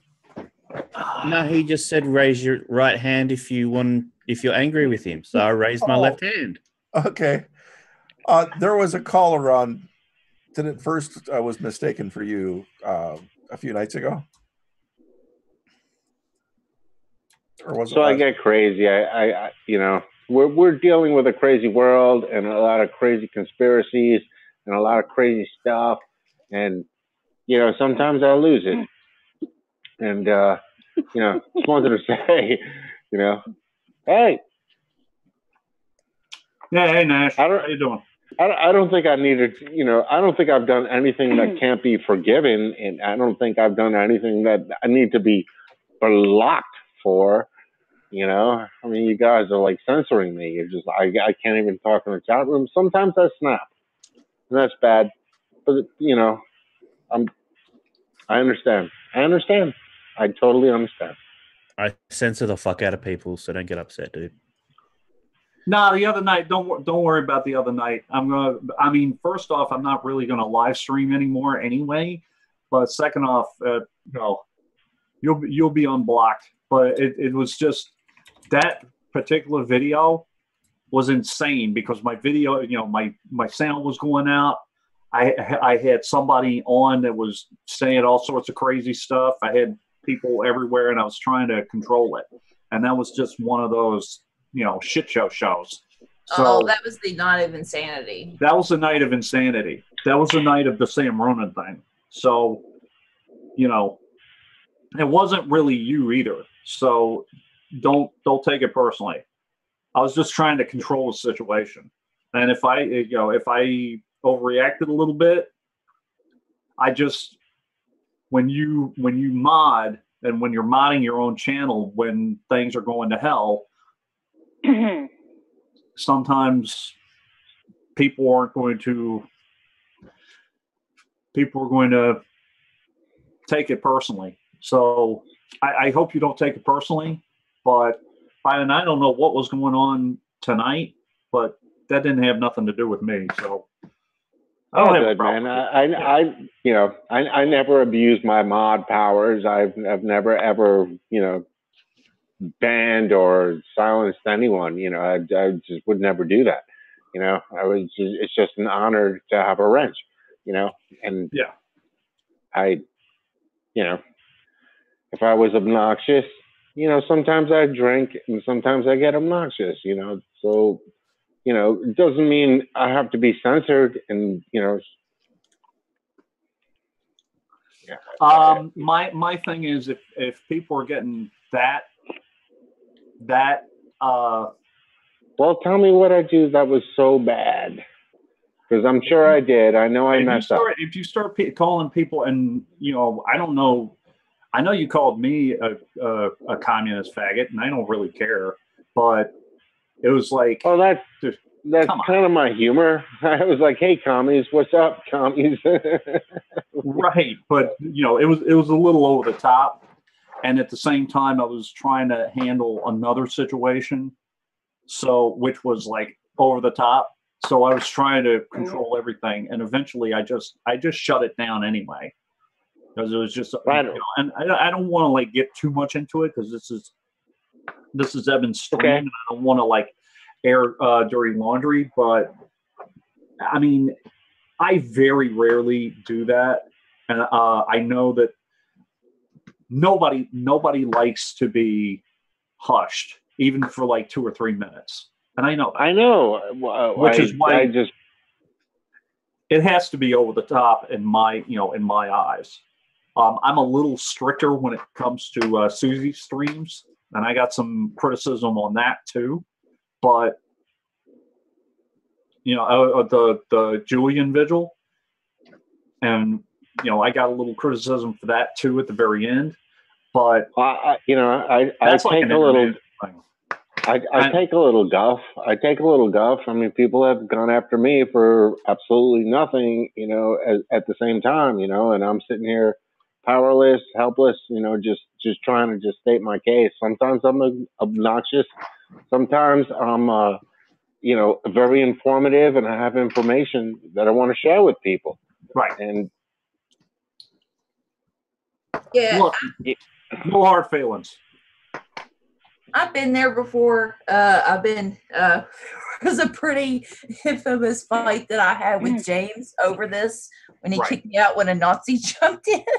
Well, we kicked all of us out. And that buddy, I threw down on that night. I did not take it well. You took it much better than I did, because I was like, this is censorship. First Amendment rights, like I was going off. So, well, Stevie, but then again, it was, it's all. Yours was a little different, because like somebody trolls and then all y'all get kicked out, and I was like, what the hell? That was weird. Yeah, but I thought you guys knew me. I kind of like told you who I am, where I come from, my name, my phone number, I mean, like I wouldn't just. This is not something a troll would do. No, I mean, I think we're mixing up two shows. I didn't recognize your number, and I thought you were the guy that called the other night and was really going off on a. No, after I heard him talk, I knew it was Nash. Okay. Yeah. Hey, Snork, how you doing? All right. Right on. I just, sometimes I get obnoxious.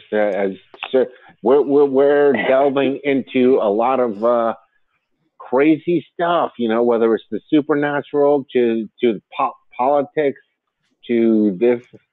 I mean, life isn't easy, and there's a lot of stuff going on, Bilderberg or the Bohemian Grove to whatever's going on. I mean, it weighs a lot on you. It taxes you. I'll say this: it's not personal, because I've been told to tone it down, and I have a feeling most people in here most people have been told to tone it down or, whatever, because they're passionate topics and people get passionate about their opinions or whatever. So, it's when something like that happens, I'm not going after anybody for a personal reason. I just see it getting a little crazy, and I try to kind of quash it. And that was pretty much it.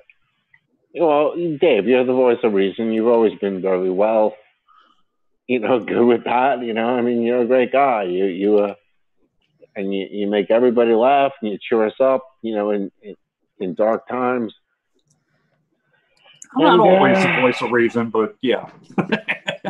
I mean, everybody has their days. Everybody has their moments, yeah. So I just cut me some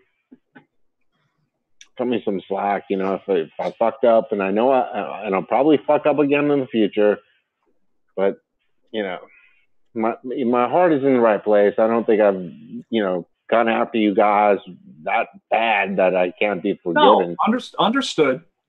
I'm a goofball, and I definitely will say, hey, something like, hey, commies. Hey, yeah, but it was getting a little, over the top. And, there were new people in and blah, blah, blah. But it's all, trust me, it's all good. Just, try to be, I respect it. I know when we joke and all that stuff. I think people know. It just seemed to get a little beyond the edge. That's all. Understood. Now you're good. And by the way, Stevie, fuck you too. You see, that's what I'm talking about. That's my kind of sense of humor. That's what that's what I do. but fuck yourself. You can all go fuck yourselves. Exactly. I'm an old guy. I'm like George Carlin humor. But not Stevie. Everybody else, you can go fuck yourself. George Carlin was a truth teller way before his time. And definitely not Shell. But everybody else can go fuck themselves. Like, he was calling this shit out. I mean, I guess maybe not a prophet, because that would have to mean like he was onto something before it was happening. And they called this shit out back in the 70s, 60s. So yes. But he was very into when a lot of people were just kind of going along with the mainstream. And I love that we need people that are counterculture, Jimmy Dore, people like that, because they just, God, it's like these people and Jimmy Dore remind me of George Carlin. Yeah, I mean, these are people that are rarely. It's really amazing that George Carlin was recognized for his honesty, because so many of these people, when they stick up and they do the right thing, they're rarely recognized in their lifetime for doing that. And he was. I'm not sure I trust Jimmy Dore. I mean, I don't know if you can compare Jimmy Dore to George Carlin. I think Jimmy Dore is kind of like Bill Maher and Alex Jones. Hell no, he's not like Bill Maher. I'm sorry, he's not like Bill Maher. Okay, then put me in my place. I'm just saying, I'm skeptical. That's all. He will eviscerate Bill Maher. Bill Maher is hoping we have an economic crash so Trump can lose. Bill Maher does whatever the establishment tells him to do. Maher's a Democratic sidist, and he's go team Hillary, go team blah blah blah. Yep. Because before, when he had his old show, Politically Correct, on ABC, and when 9/11 happened, he said those terrorists was on that plane, and they knew they were going to die, and flew them through these buildings. The U.S., what we do, we shoot missiles from ships and kill innocent people. And he lost his show on on ABC for him saying that, and he just totally changed after that. He said something like maybe the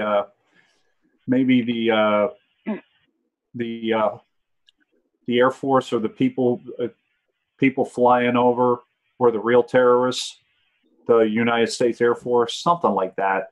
And that's now, I know he mentioned we shoot missiles from submarines into countries and we kill innocent people, which we do. Right. Bill Maher works for the CIA. He's on CNN. He's on MSNBC, and we know MSNBC is 100% CIA, full of crap. And I used to love Bill Maher. I used to.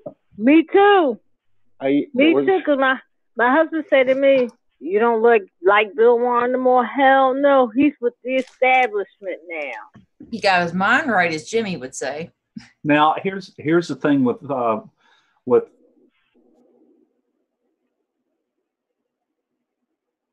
I lost Dave. He's making more money. Words you can't say on TV and all of that. But when he first started, he was an establishment comic. He wanted to be Danny Kaye. He wanted to be just a mainstream kind of guy. And then he went on a comedy circuit, I guess, and dropped the word. And once he got censored, that's when he changed his act. And he talked about it, and he talked about it honestly, and he realized what was going on. And I know that Bill Hicks criticized Carlin once Carlin started to go to TV and once he started doing movies, because he said Bill Hicks said that even George Carlin sold out. And I think George Carlin was in the movie Car Wash, and then in 1970 before. I remember that movie. But he had his own TV show. He started to do commercials and stuff. So like later on, I don't know what his financial situation was. Who knows? How do you pave your avenue to get to the people? I mean, I saw George Carlin live, and he came out there with his notepads. He was reading notes, and he was like, I want to test material. And this was like in a big forum. People were dressed up, suits and ties, and I was probably the only one there in sweatpants. When was it? Because I saw him in '95 with my wife, and we went to Vegas during our honeymoon, and we saw him in Vegas, and that was kind of in his detox period, and you could tell he had just detoxed from coke, and you could kind of tell that was in his your house is a place to keep your stuff, stage. That was his show at the time. And kind of his down period, but I loved the fact that I got to see him. But yeah, I mean, one of my favorite bits by him was football versus baseball. Right. That is hilarious. Yeah. With Carlin, I was all about his study of language and the way that we use euphemisms. How even he said that he caught himself saying that he was getting older instead of saying that he was getting old, because you want to, instead of toilet paper, it's sanitary tissue. Yeah.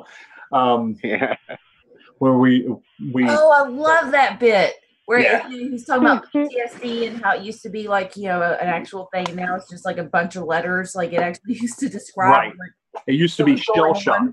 It used to be shell shock, and now it's post-traumatic stress disorder. Or how now housekeepers are cleanliness technicians. Right. I've been going through this where I've been putting in applications, and they're talking about these part-time minimum wage jobs being careers. And I'm like, really?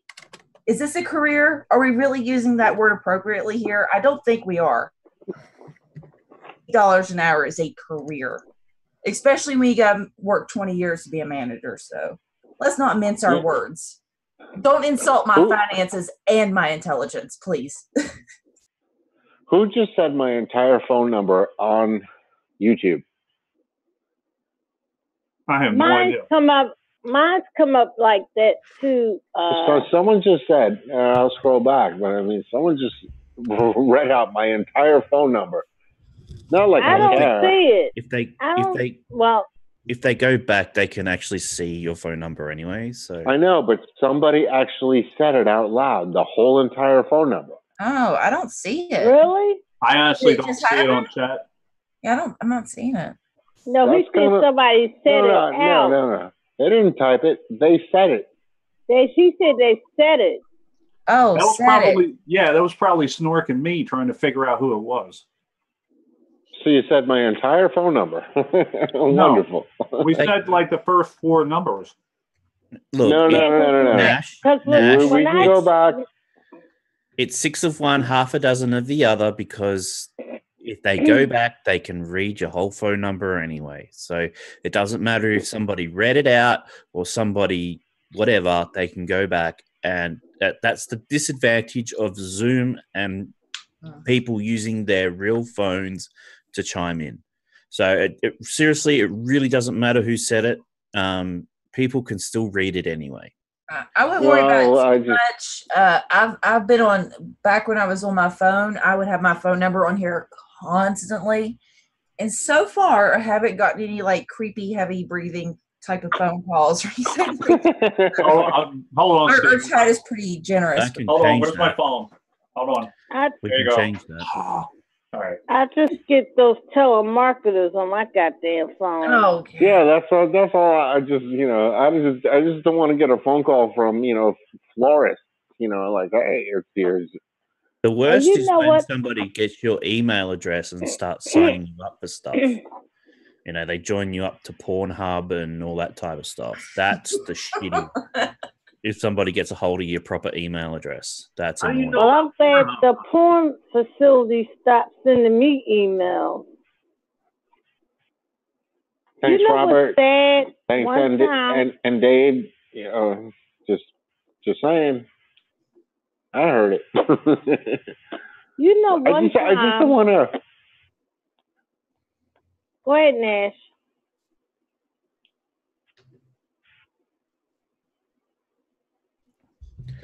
I'm sorry, Shirley. What? I said, go ahead. Oh, what you were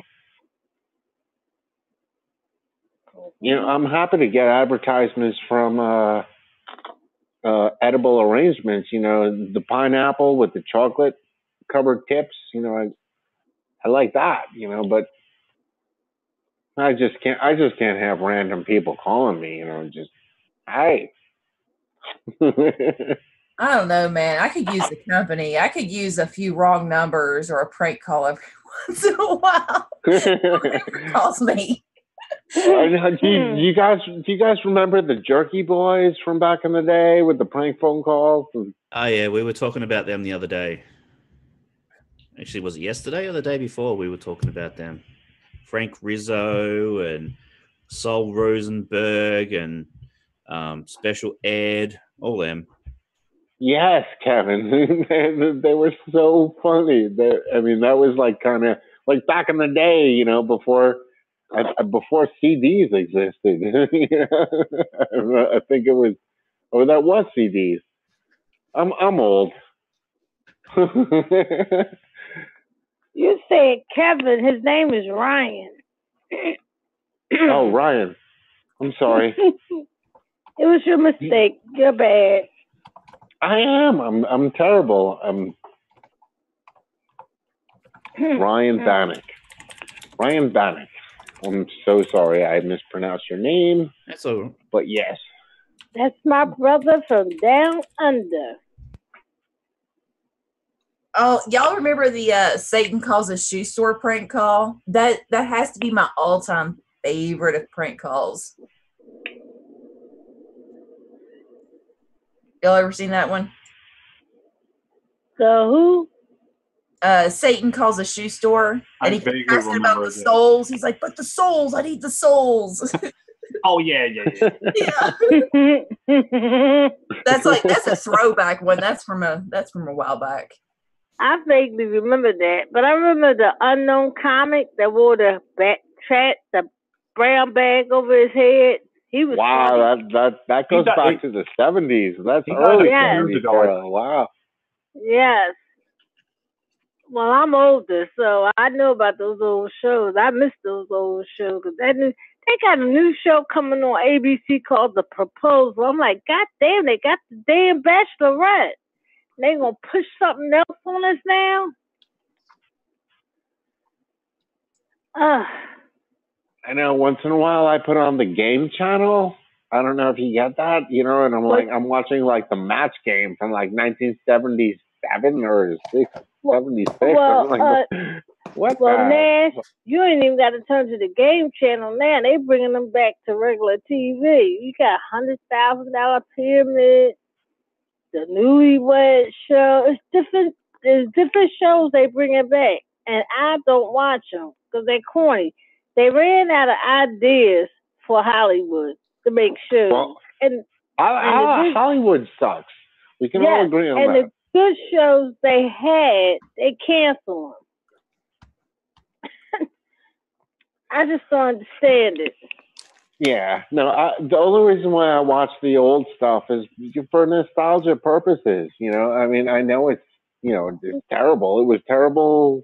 It was terrible today. It was terrible back then. But we were kids and we grew up with it. So I'm like, wow, I remember this crap. Remember when people used to wear suits like that and dress like that, and decorations were like. More.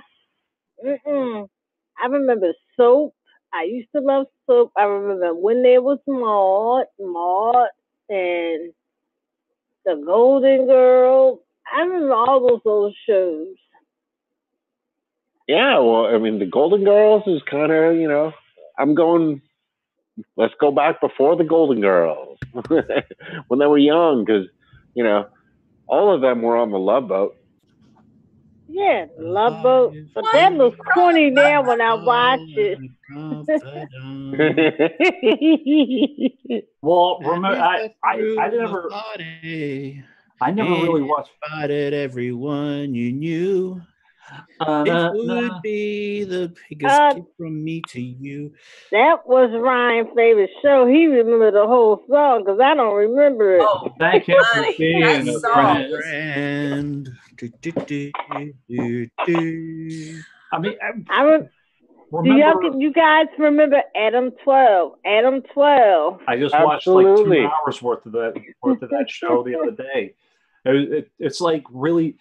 It's really dramatic music for something really boring. A guy's like stealing a TV out of somebody's apartment. It's like Jesus.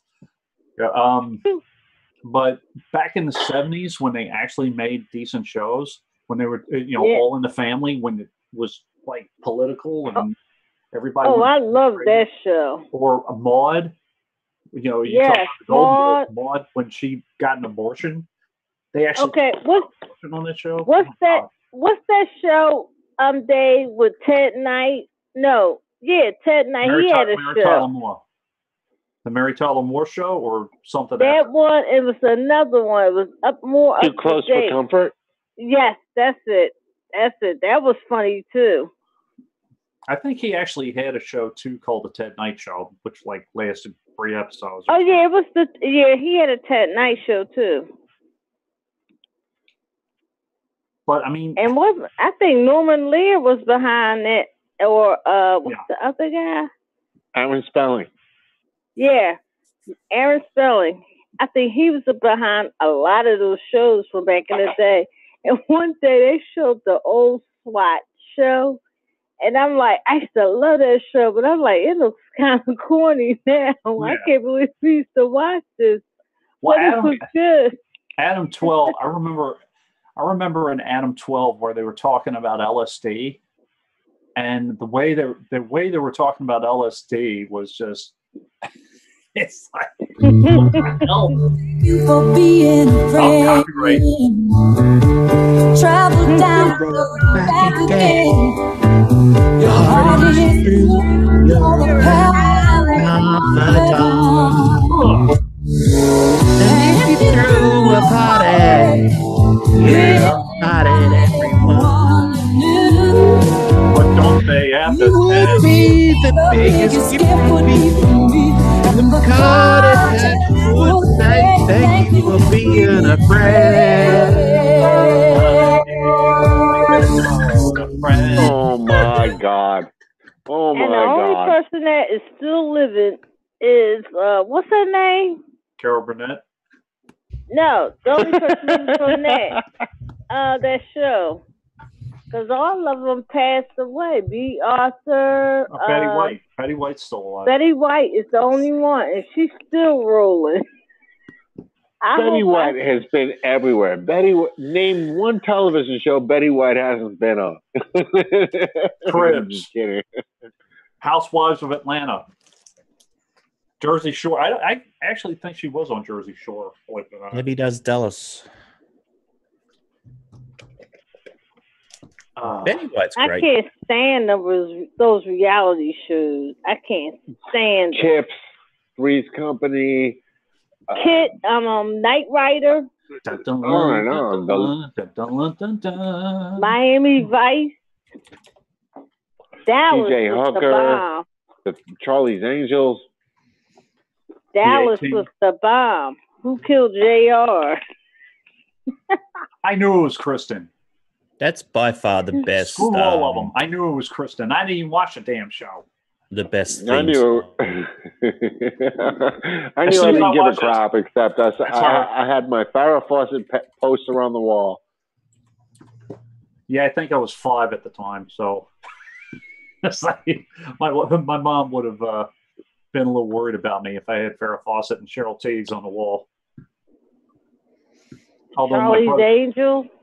My brother used to take the Sears Roebuck catalog when he was like 3 years old and look at all the bra and panty ads and like kiss all the women. I'm like, he's 3. I'm like, what the hell? Little perv. He's so pretty. You see what Hollywood does to us? And now he single-handedly got rid of the Sears Roebuck catalog, I think. All right. Hollywood is evil. It's a cesspool of a bunch of satanic, crazy, sick fucks, and we still. Well, you can't say all of them. You can't say all of them. This select few. Oliver Stone. They don't like him.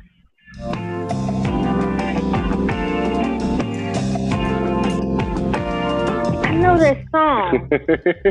What show was that? Together for a million years. And I bet we'll be together for a million more. Not 100,000, but a million. On the night we kissed. Go back to the 70s. Come on, bring up the 70s. The 70s, man. Baby, without us. What do we do, baby? Without us. Do you remember the original premise of the show? The parents were supposed to be hippies and they were supposed to, pull out and all that.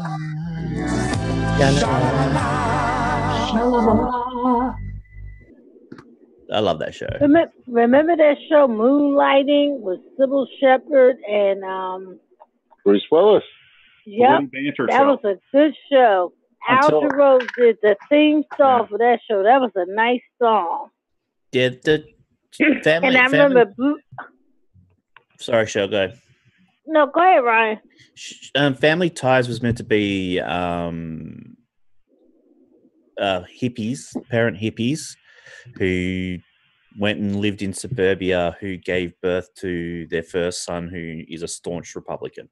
Right, who's a preppy, and it was kind of like a modern day All in the Family, but they got away from the whole hippie thing. Really, I mean, it was kind of an underlying thing, but they weren't wearing, they weren't wearing whatever Birkenstock or freaking tie-dyes and stuff. They were wearing sweater vests. So, well, I used to love Sanford and Son.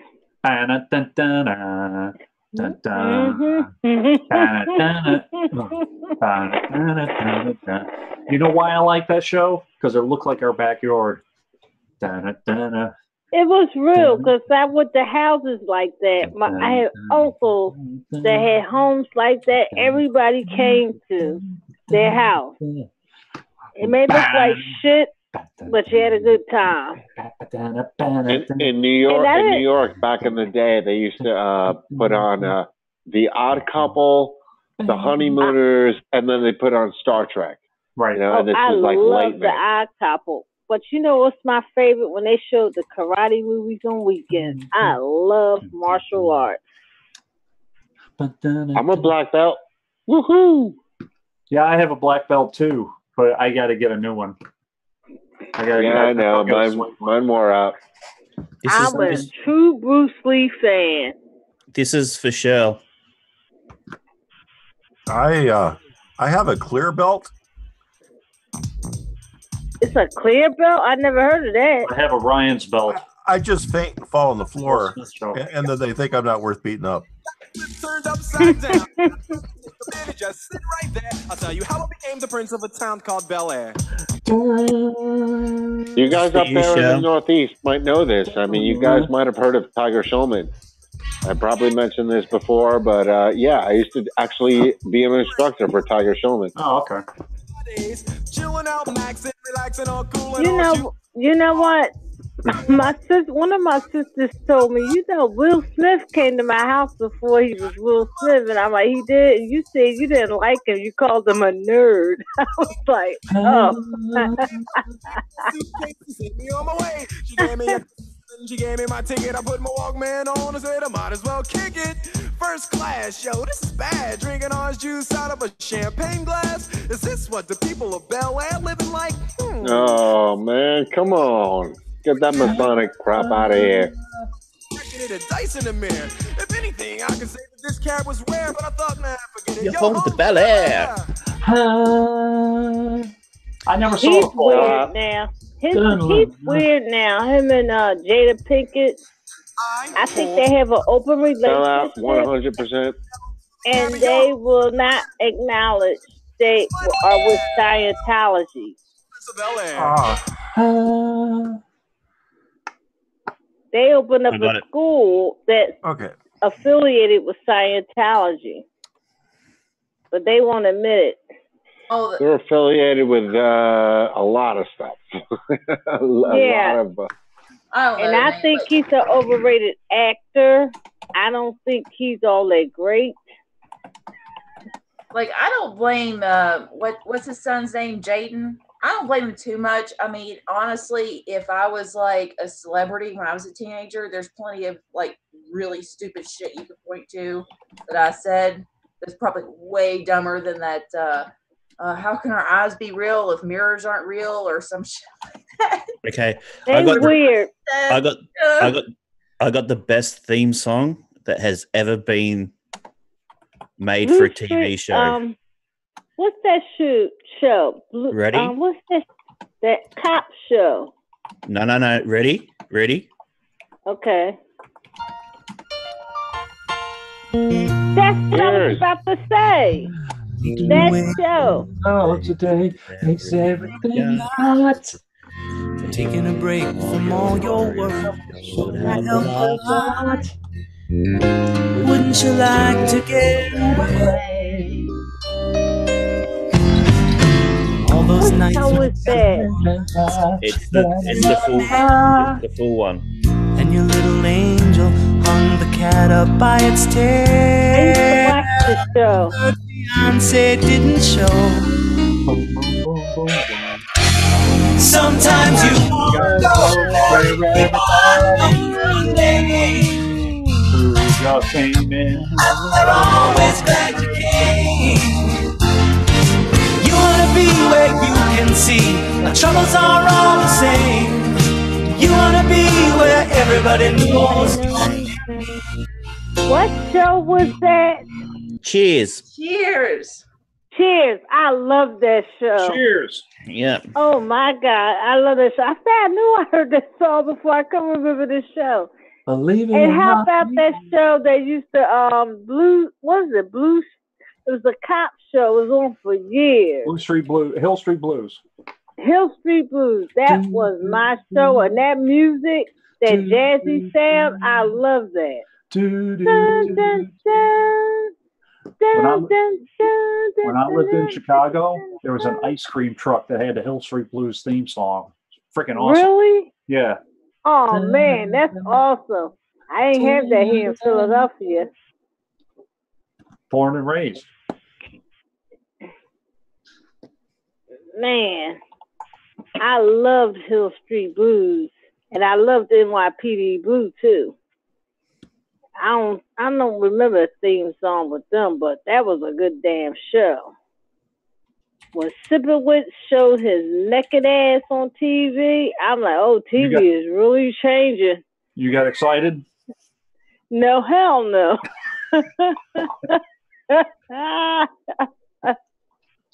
Well, that's when they started. That's when they started with the. You could get away with like one blue word a show.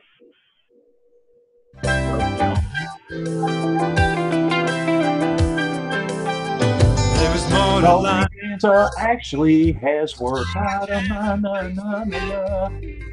road and a road that's hit. Brand new life around the bend.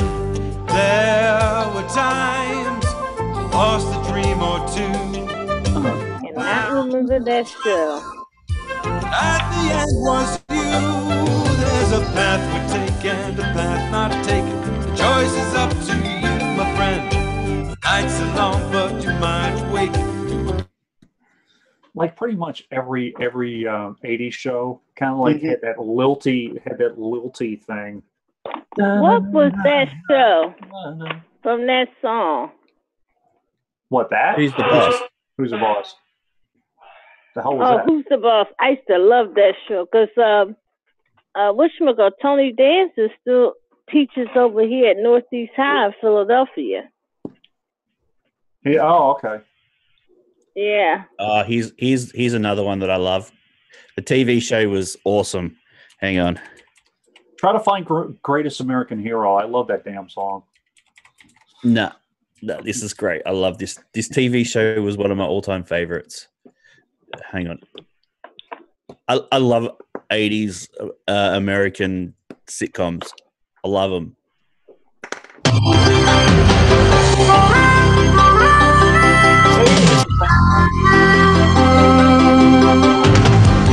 Sometimes the world looks perfect, nothing to rearrange. Sometimes you just get a feeling like you need some kind of change. No matter what odds are this time, nothing's gonna stand in my way. This flame in my heart, like a long lost friend, gives every dark street a light at the end. Standing tall on the wings of my dream. Rise. Now, you don't remember what show was that? Okay, I think 10 seconds is enough. You know, if you go over 10 seconds, you know. I get 30 seconds before I get a copyright You got to strike. cover the 70s stuff, too. What was The what that stuff? show? The Perfect 70s stuff. Strangers. You got to cover that, man. I'm not a 70s person. I'm not a 70s person. I was born in the 70s, but I didn't really. I spent, a year and a month and You're 2.5 not months. familiar with the 60s either? Ryan, what was that show you just played? Because I remember that show. Perfect Strangers. And Oh, yeah. Yeah. Remember Bosom Buddies with Tom Hanks? Tom Hanks. Pete Scalera, I think it was his name. And Scalera. they had they had a nice theme song music too. Well, I don't know if Christopher Cross did it. Ah, He see, did. this is why I'm old. No one cares about the 70s. It's all about the 80s. I get it. I see how you guys are. Don't worry about it. I'm from the 60s. I'm kidding. Okay. You'll know this theme song. I think everybody knows this theme song. Hang on. Here we go. Ready? Oh. But New York City is not that perfect. Through early morning fog I see. Taxi? What's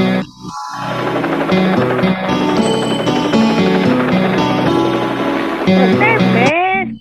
Yep. Yep. The longest TV show. I remember being there the last night that Nash. I was like, Nash, oh my God, MASH. The last night MASH aired. I remember it was a huge deal. You know, like the whole country shut down. It was like everyone had to watch the last episode. The thing with that is that there were two things with that. Number one, it ran against that damn miniseries V, and the other thing was that when the MASH finale came on in our area, there was a storm and nobody could see it, so they had to re-air it. They had to re-air it a couple of times, actually. I think the second time was when it conflicted with V. So, but I think that the very first time MASH came on, they actually had the Suicide is Painless version. I think that's, the very first show, the premiere show. Mm-hmm. They had it. And Bewitched. They had Bewitched, and then the Lucille Ball show. The Lucille Ball show. Desi actually sang the Lucille Ball theme song in one of the episodes. I love that show. I love the Honeymooners. Jackie Gleason. The Honeymooners were one of my favorites. I still watch it to this day. Take it to the moon. Four actors on the most simple set you could actually have. But Nash, you know what I hated? When they remade it and had a black cast, I'm like, that's not going to work in the theaters. It's not going to work at all, and it didn't. Yeah, I mean, they need to leave some shows alone. They can rate that. Well, the movie Shaft is coming out again.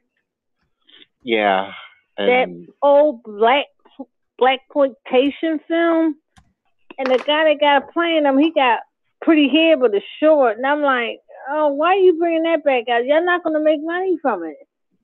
And there were many blaxploitation films, so many, from the 70s. Yeah, the 70s. A whole lot. They try to do a remake and make the dude like a Hispanic guy or something, or an Indian. Now it's like I saw the previews. Oh, what the hell are they remaking this for? Oh, did you guys see the new remake of Halloween? This is supposed to be the end of the movie. Whatever. And I don't know if you guys remember a movie called It's a Mad, Mad, Mad, Mad World. And oh, hell yeah, I remember that.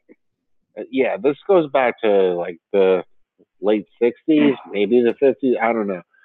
And that's like history of the world. Right. Well, Mad World, they've done that premise 3 or 4 times, with Boat Trip and all that stupid nonsense. And you can't outdo a masterpiece like It's a Mad World. You can't. That's a masterpiece. That's a masterpiece. First off, it's 3 hours and it actually holds your attention, which is crazy. And second on, just the amount of talent on there, it's mind blowing. And you can't duplicate it. And the whole remake thing, just come up with something. They ran out of ideas. They really did. And when you come up with a new idea, it's gonna have 4 sequels. So Hollywood stinks. Yeah, it does.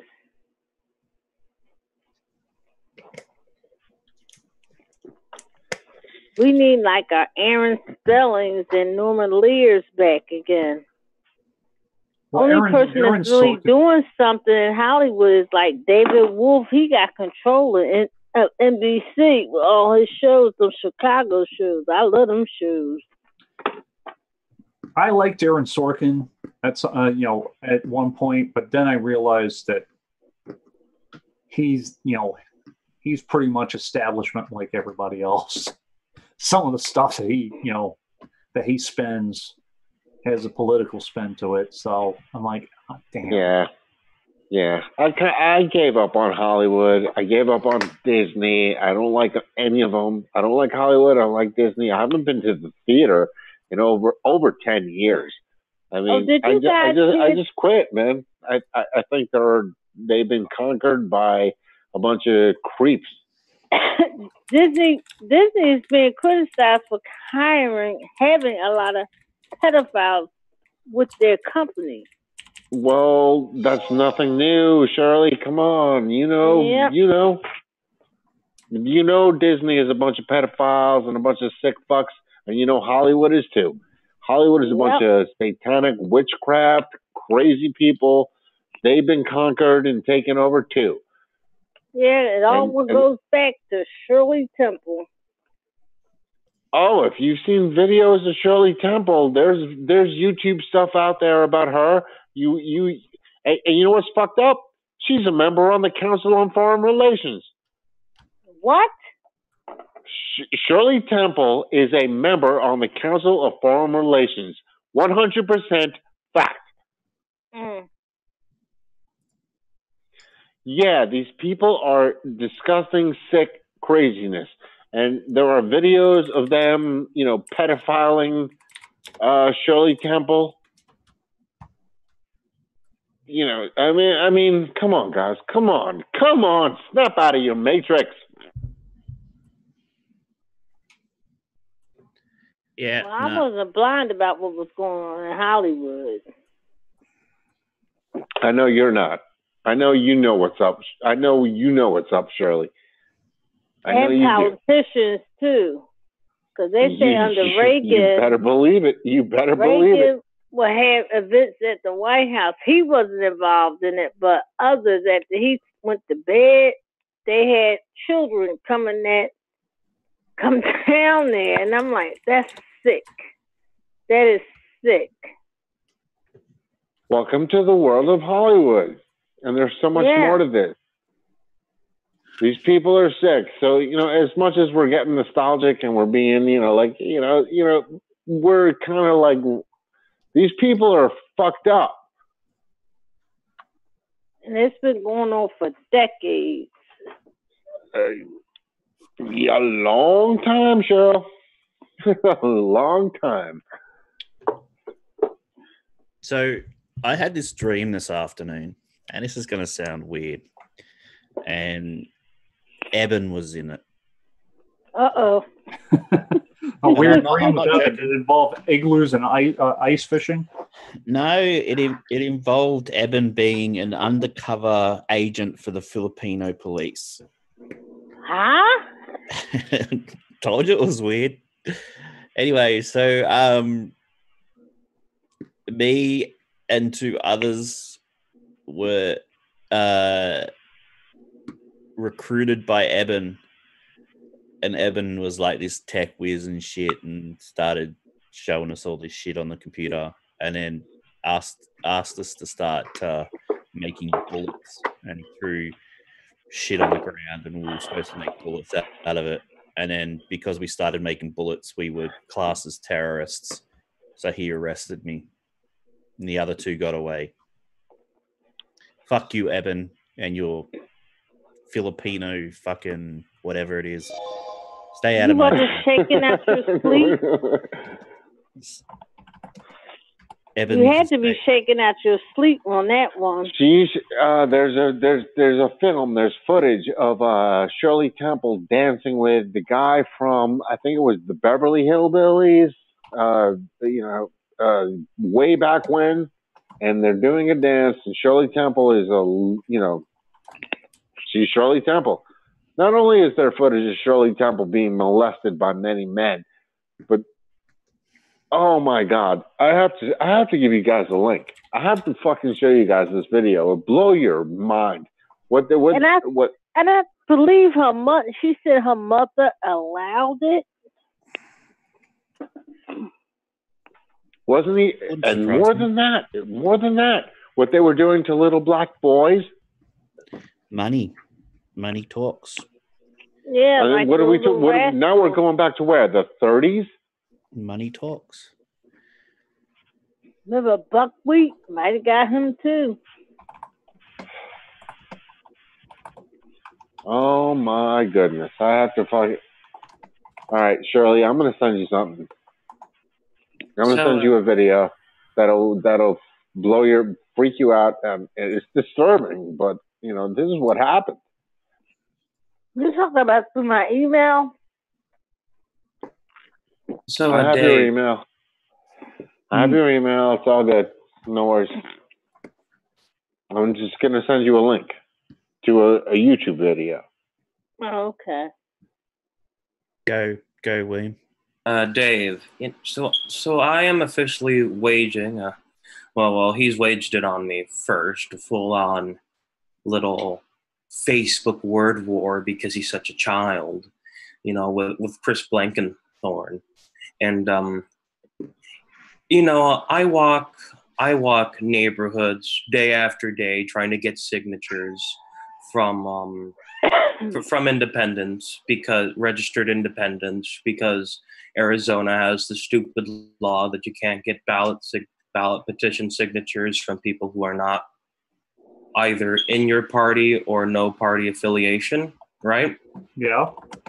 And Chris thinks, because he's a national co-chair, that he can literally intimidate me.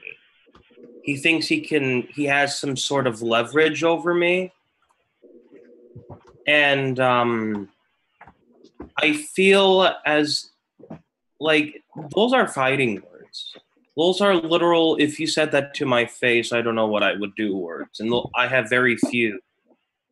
And those are very few instances like that. But he is literally asked, like, I don't know. I despise him. And I'm trying to keep myself together because it's. Look, if you're talking about who I think you're talking about, and don't name names, I just don't associate yourself with people that trigger you. I'm not associating myself. I'm just saying that I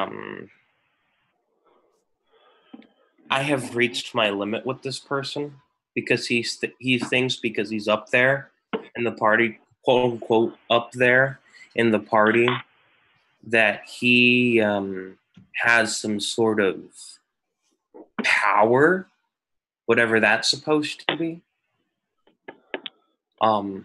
Is this person you're talking about? Is he in your in your? Yes. Your well, no, not my state party. I'm beloved in my state party, but he's in the he's a national co-chair. So okay. All right. What I do? Ignore him. How many co-chairs are there? Go to the. If you have to go to co-chair. No, he's not talking about you. He's talking about a green. Sorry. That's okay. He's talking about a Green Party co-chair, and I think I know who he's talking about. There are several co-chairs. If you have to go to a co-chair, go to another co-chair. Go to Darlene Elias if you have to. The fact is, he's starting the fight with me, and keep everything documented. And if you got to take it somewhere, take it somewhere. If you feel like you can ignore it, ignore it. I think I know who you're talking about. Don't air it out, but just why bother with? First off, the Green freaking cat. The Green Party is doing a lot of good things, and this is the kind of shit that they don't need. Infighting within the party, with somebody, trying to make inroads in their own state with a national co-chair and airing it out. That's the kind of shit you don't need. So work it out. That's the only thing I can say. I mean, if you don't have to work with every single person in the party. There are people in my local that I'm going to work to the best of my ability to work with everybody. But if somebody don't work with me, I'm not going to force them. And if someone gets nasty, I'm not going to put up with it. And I'm either going to ignore it, I'm going to deal with it. And that's what you got to do. I love Dave. I don't think he's going to remember what I said, but whatever. I mean, the idea that you expect to get along with everybody within that party, it's not going to happen. It's not going to happen. It's not. And then I get criticized all the time on my mental health stuff. Right. Because I'm not a psychiatrist, I'm not a psychologist. I'm, shooting from my own experiences. But fucking hell, man, I don't block anyone. I just don't respond, and I just don't give a fuck. I just go, whatever, and move on. The fact that the Green Party has so many people that disagree with one another is actually a good thing, because it means that they're growing. Mm-hmm. Okay, so I mean, they're gonna have some growing pains, and you're gonna have some fights, because you're gonna have a shift. I don't like it when a national co-chair says he's going to show me the door. He literally said, "I'm going to show you the door." Well, he can't force you out of the damn party unless he can show that you violated the basic standards, or that you acted unethically, or whatever. I don't know what kind of power he has, and that's my problem. I get along very well with my state co-chairs. I get along with pretty much all the state co-chairs. It's the national that they're messed up. Look, and that's where you first go. You go to your state co-chairs and say, "Hey, look, I have an issue," and you deal with it internally. I wouldn't, if it was me, I wouldn't be airing this out here, because people might see it. Just, I doubt it, but at freaking 3:30 in the morning. But the difference between me and him is the fact that I'm transparent with everything that I do.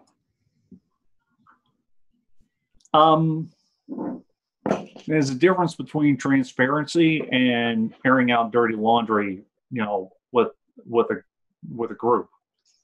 I wouldn't, especially, if you're in a political party, if you're having an issue with one particular person, unless it's just over the top crazy, and he's being criminal, and you've gone to everybody and you have to air something out, that's one thing. But if you're having a beef with somebody, I would try to work it out within your state, and then within the national.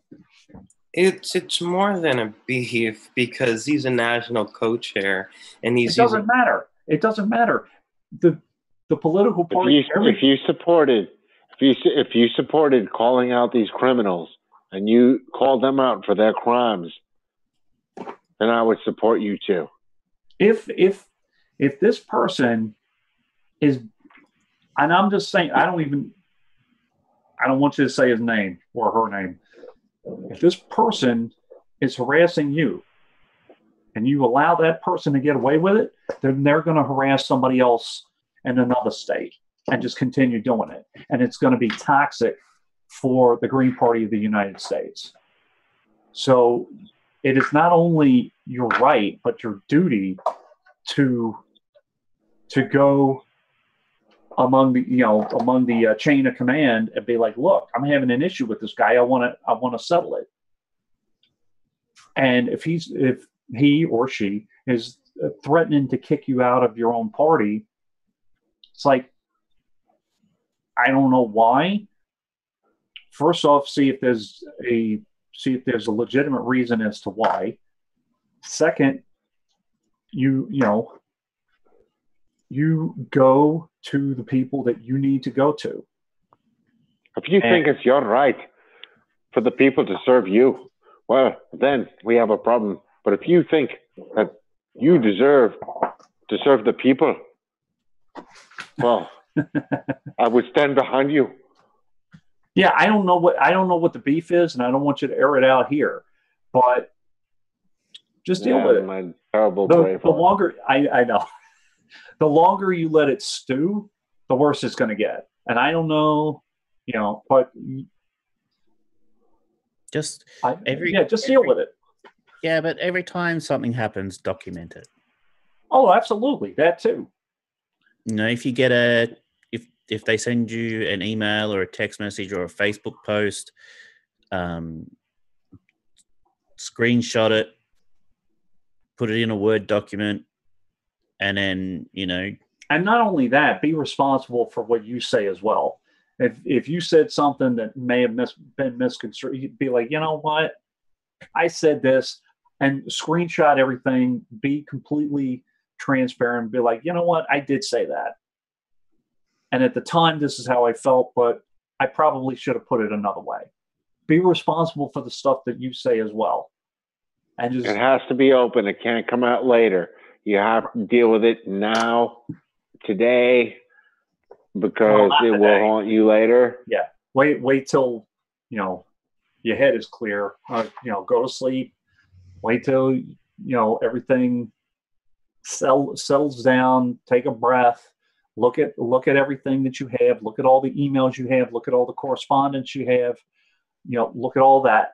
And then from there, if you feel that you need to go further, and you know what? This is the same stuff that I tell my, my coworkers when I'm consulting them, to be honest with you. You have to look at everything, see if you really want to take it farther, see if you think that it is a legitimate threat that he's going to quote unquote show you the door and try to kick you out of your own party, and he has no basis whatsoever. You need to show that to your local and to your state, especially. Yeah. I don't know if you're a co-chair or a chair. They're like, look, this is all the stuff I've done. I haven't violated. If you're going into politics, you need to come clean right from the get-go, because they're going to dig and fight against you no matter who your opponent is. They're going to come at you. So politics is ugly. So, I mean, if you really want to go this route, if this is what your where your heart is, you got to come clean from the get-go. You got it. And you got to be willing to fight for your place at the table. You can't be afraid, because if you're afraid, there's no way in hell. I don't know where you want to go, if you want to run for office or whatever. There's no way you're going to win, because you have to stand by and say, look, this is wrong. What you're doing is wrong. This is what I do. This is what I do for the party. This is what I do for my people. This is what I'm doing. And for you to try to take me out, what have you done lately? Blah, blah, blah. Fight for your place at the table. That's what I would say. Yeah, and I would say also come with honesty. But, people can smell bullshit a mile away. There's so much of that, and if you come across as like deceptive or distractive, or you're trying to deflect, people are gonna catch on to that too. So just come out and be yourself. Just be yourself. Be yourself and stand up.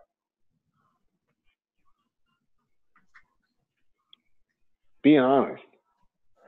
The truth shall set ye free. You can't be like, oh, You can't.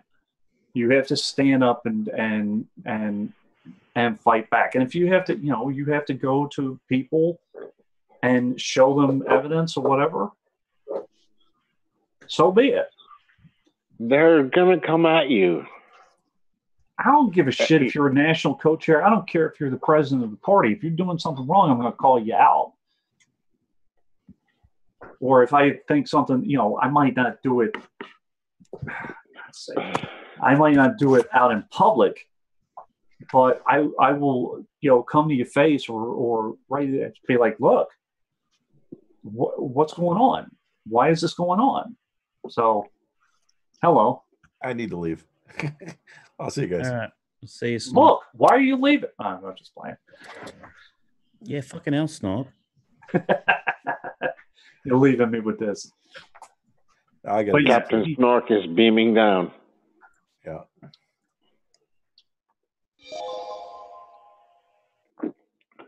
But that's pretty much all I got. I mean,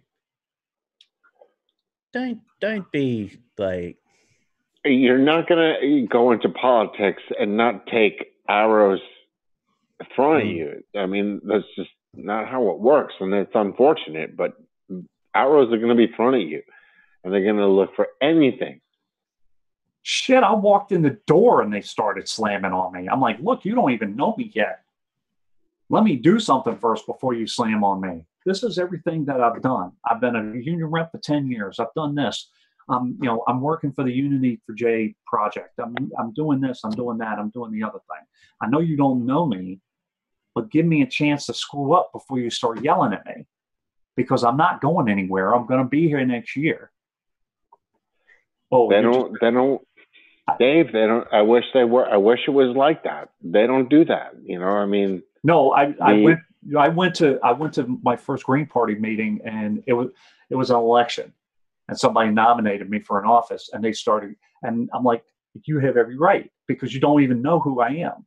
But I'm telling you right now, I'm not a poser, and I will show you that. And if you give me a chance, even if you don't elect me now, I will still be here in a year, and I will show you what I did. They're like, well, I'm like, no, So I mean, you gotta stand up. You just gotta stand up. You gotta stand up. I agree with you 100%. You gotta stand up, because if you don't, you're gonna get walked over. Mm-hmm. I mean, I wish it was all sunshine and rainbows and everybody working together and blah blah blah, but not. People want the recognition, and they're going to try to step over people to do it. And if they think you're the weakest link, they might very well do that to you. And I know you're young, for God's sake, so they might think that you're easy. You got to stand up for yourself. You got to stand up, document everything, and be like, this is what's going on, and this guy's trying to push me around, and I'm not going to be pushed around. And if you want to push me out the door, I'm going somewhere else, and I'm going to show them how valuable I am. And you guys are going to be sorry you kicked me. That's what Who's trying to push you around? No, truth. Some truth. Some co-chair pushing him around. Yeah. So sorry if I'm a little tough love or whatever, but with politics, you can't. So I think there are no political parties. This is, good versus evil at this point. I mean, they're all in it together. They're all got their hand in the cookie jar. They're all. I joined honestly, I joined the Green Party as an experiment, because I knew that given my specific local situation, that I felt that the Green Party would give me the best chance to work locally on the issues that were important to me. That's why I joined them. And we will see. And if they don't, all right, prepare yourself to be disappointed. Because if I am, I don't have to be I don't have to be in any party. I've already told people that. People are like, oh, we'll go to the gerrymander. No, I'm not looking to run. Okay, I'm not looking to run, and I'm not going to join a party simply because it's the dominant party in my county or my area. I'm not going to do it. That's just not me. To me, it doesn't work because people see through it now. Okay, you got to be true to yourself. So, well, then there lies the question: what does work? Well, you know, politics is a fluid thing. Politics moves along. Man, I'm going to try this. If it doesn't work, I'll try something else. I'll try being an independent. I'll try going, you know, I'll try to go in another route. Wherever it may go. I sure as hell, you know, I'm not going to go Democrat or Republican. I'm just not, because it didn't work. It didn't work for me for the past 48 years. So why the hell am I going to stay Democrat? And the Republicans, I've never been a Republican in ideology for the most part. Because to me, Democrats and Republicans are the same damn thing at this point. They have been for a long time, you know, so it's just like at what, you know, what line did they have to cross before you raise your sword? Because they're ready to enslave everybody and bankrupt everybody. They already stole our wealth. They already stole our manufacturing. They already stole. These people are thieves. I mean, you think like we're going to solve it with politics. And I don't know if I agree with that. I think these people are so corrupt and is so entrenched, and there are millions of them across the world that are all in on this. And I truly, honestly don't believe that we are going to legislate ourselves out of a problem. I also we're not. We're not. And I also believe that people are still in a mindset that they're looking for a political hero or a political god. And I am right now, I'm a political atheist. I don't believe that there is any one or a small group of people that will save us. It's not going to happen. No, it hasn't. Certainly not. It hasn't since the beginning. So no, it never will. No, it won't. Never will. I mean, this is the illusion of choice. This is the illusion of, you know, people choosing sides. You know, and I'm throwing up quotes. I'm throwing up quotes in the air. And my thing too is that everybody is going to this. It's almost a cliche at this point, where, well, we have to work on this locally. I went to my town. I remember these too. I went to my town hall. Okay, there is a closed meeting before the open town hall meeting where they talk behind closed doors, and then they come out. They have a couple of, you know, they deal with a couple of proposals. Most of this is in regards to land deals, whether most of it has to do with apartment complexes, stuff like that, or business proposals. Some of it is local issues like utilities and stuff like that, but most of it is land deals. But it's really hard to comprehend when we have secret society families, that are going back before America was even founded. Right. The fact is, Dave, I don't even know who to go to. And well, if you don't, then your party has failed you, and you should probably look for another party or look for another avenue. Because, I mean, I just got in, but it's like, I just got in. I know nobody. If you don't, you just said you have it in, or you have an in, your state party likes you.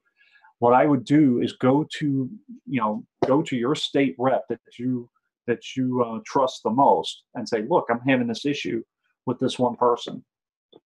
Yes, but the co-chairs, they handle the state stuff. They don't handle, and I think in terms of national co-chairs, You know, like they're probably just allied with him anyway. So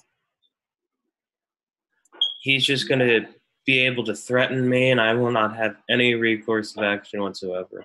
If that's the case, then I'll drop out tomorrow. If that's seriously, if that's the case, that you have national co-chairs that are just pushing people around, I don't need that shit. I'm not going to waste my time, and I'll say it on public airwaves. If that's what national co-chairs are doing, I'm not going to put up with that. Okay, if they're going to bully you, they're going to bully somebody else. However, I don't know your specific situation, so I can't side with you or him or whatever. Well, I sent you the situation on Facebook.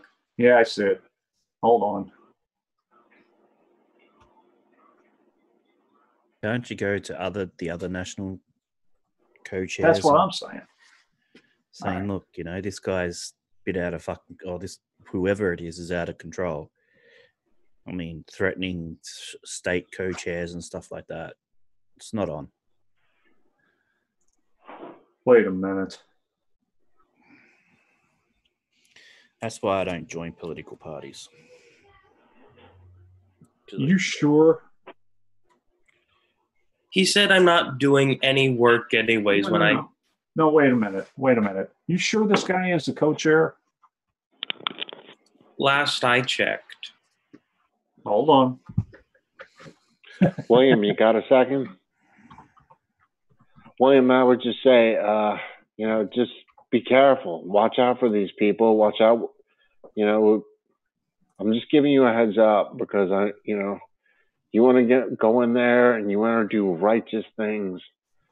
Just watch out. Just watch out. These people are ruthless. They will try to buy you. They will do everything in their power to keep their power. So just be careful. Know what you're getting into. The fact is, I love my state candidates. I get along with them very well.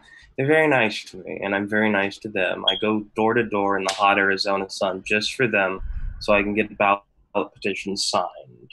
And I just don't like being told I'm not doing any work anyway. I don't like being told down like that by a co-chair. I'm just saying. Hold on. I don't even say that, man.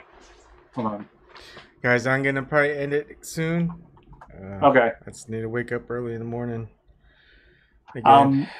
What it looks like, and I'll end this real quick. What it looks like is somebody is disagreeing with you on the Jesse Ventura thing. They need to get a life, okay? This guy is either going to be nominated in the Green Party and take it or not take it, or he won't. So for people to fight over who's going to be nominated is absolutely ridiculous. There are too many things to be done than to fight over who's going to be nominated in a year or so. Yes. If it happens, it happens. That's my thing. I got to find out if this guy is even a national co-chair. But for him to yell about Jesse Ventura being in the conversation is absurd. And I will tell him that myself if I'm in a conversation, because we got too much shit to be done. We have too many things going on. We have too many corporations trying to pollute our air and our water than to worry about who we're going to nominate. I'm sick and tired of that goddamn conversation. Hi, Evan. Thank you for that time. I'm just tired of it. Yeah. Enough. Can we start with the water? Can we have clean water? Is that too much to fucking ask? Well, we're clean water. Yeah, I don't care about jobs, money, blah, blah, blah. Can we have clean water? I don't care about who we're going to run. I care about not being poisoned. Thank you, Evan. No problem. Dave Denton, 2036. If I retire. I mean, here. You guys remember this? I'm going to play it. Oh, damn it.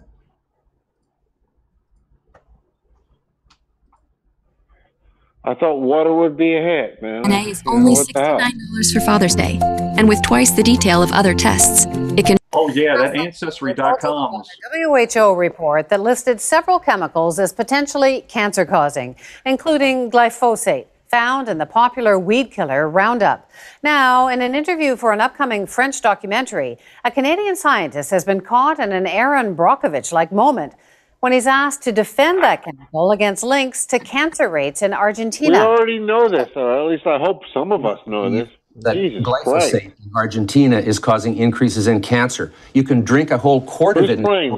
I am. It's, You want to drink some? We have some here. I'd be happy to, actually, but not really. 101. I know it wouldn't hurt me. If you say so, I have some glyphosate. No, I'm not stupid. Ah, okay. So you. No, but I know so it's dangerous, I know. No, people try to commit suicide with it and fail fairly regularly. Tell the truth. It's not dangerous to humans. No, it's not. So you're ready to drink one glass of glyphosate? No, I'm not an idiot. The clip is being shared widely, but this. I mean, that it's nice to get someone in a position like that where you can see the obvious hypocrisy. Or making Governor Snyder look at the damn glass of water, of Flint water, and telling him to drink it if it's safe, and he's like, "It's perfectly safe." You know, yeah, of course. But that's what we should. Then you drink it. That's what we should be doing with. No, we can't have any of that. I'm not drinking it. Yeah, that's for the people, you know. Mm-hmm. No, they got their Evian. And their Perry Air. Oh yeah. So what's it going to take before the people actually stand up and kick ass? Because we know we're being attacked. We know we're being poisoned. We know we're being killed. We're being murdered slowly. We know it. I think there's always a catalyst. People right now, I think they realize that 1984 isn't going to work so well, so they're moving it towards a brave new world where, you know what, I don't care if the world is ending around me, I'm going to play on my iPhone until it goes down. So all right. That's the impressive part. I think there's going to be a catalyst one way or another, and it's by that time it's probably going to be too late. It's already too late. It's getting there. Because it's too late, baby. Now it's too late. Yeah, we did. It's too late to get my Harry back. But Evan, thank you. Truth, I will look into whether or not this guy is a co-chair. Why they don't have the co-chairs, national co-chairs listed on the Green Party website is insane. I don't know why, or I can't find it right away. This, you know, their organization is not the best, but I'll find out. Take it with a grain of salt. People got to get over, stop being triggered over, you know, potential candidates to be freaking nominated. You just got to keep fighting. Yeah. Whatever it is that you're fighting, whatever forum, whatever party, whatever area, whatever. You have every right to try to nominate somebody. You have that right.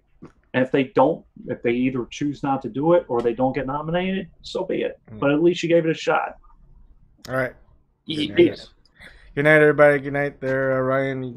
When you left before I left. But okay. See ya. Peace. Yeah. Thanks, Ebon. Thanks for everything, man. Appreciate it big time.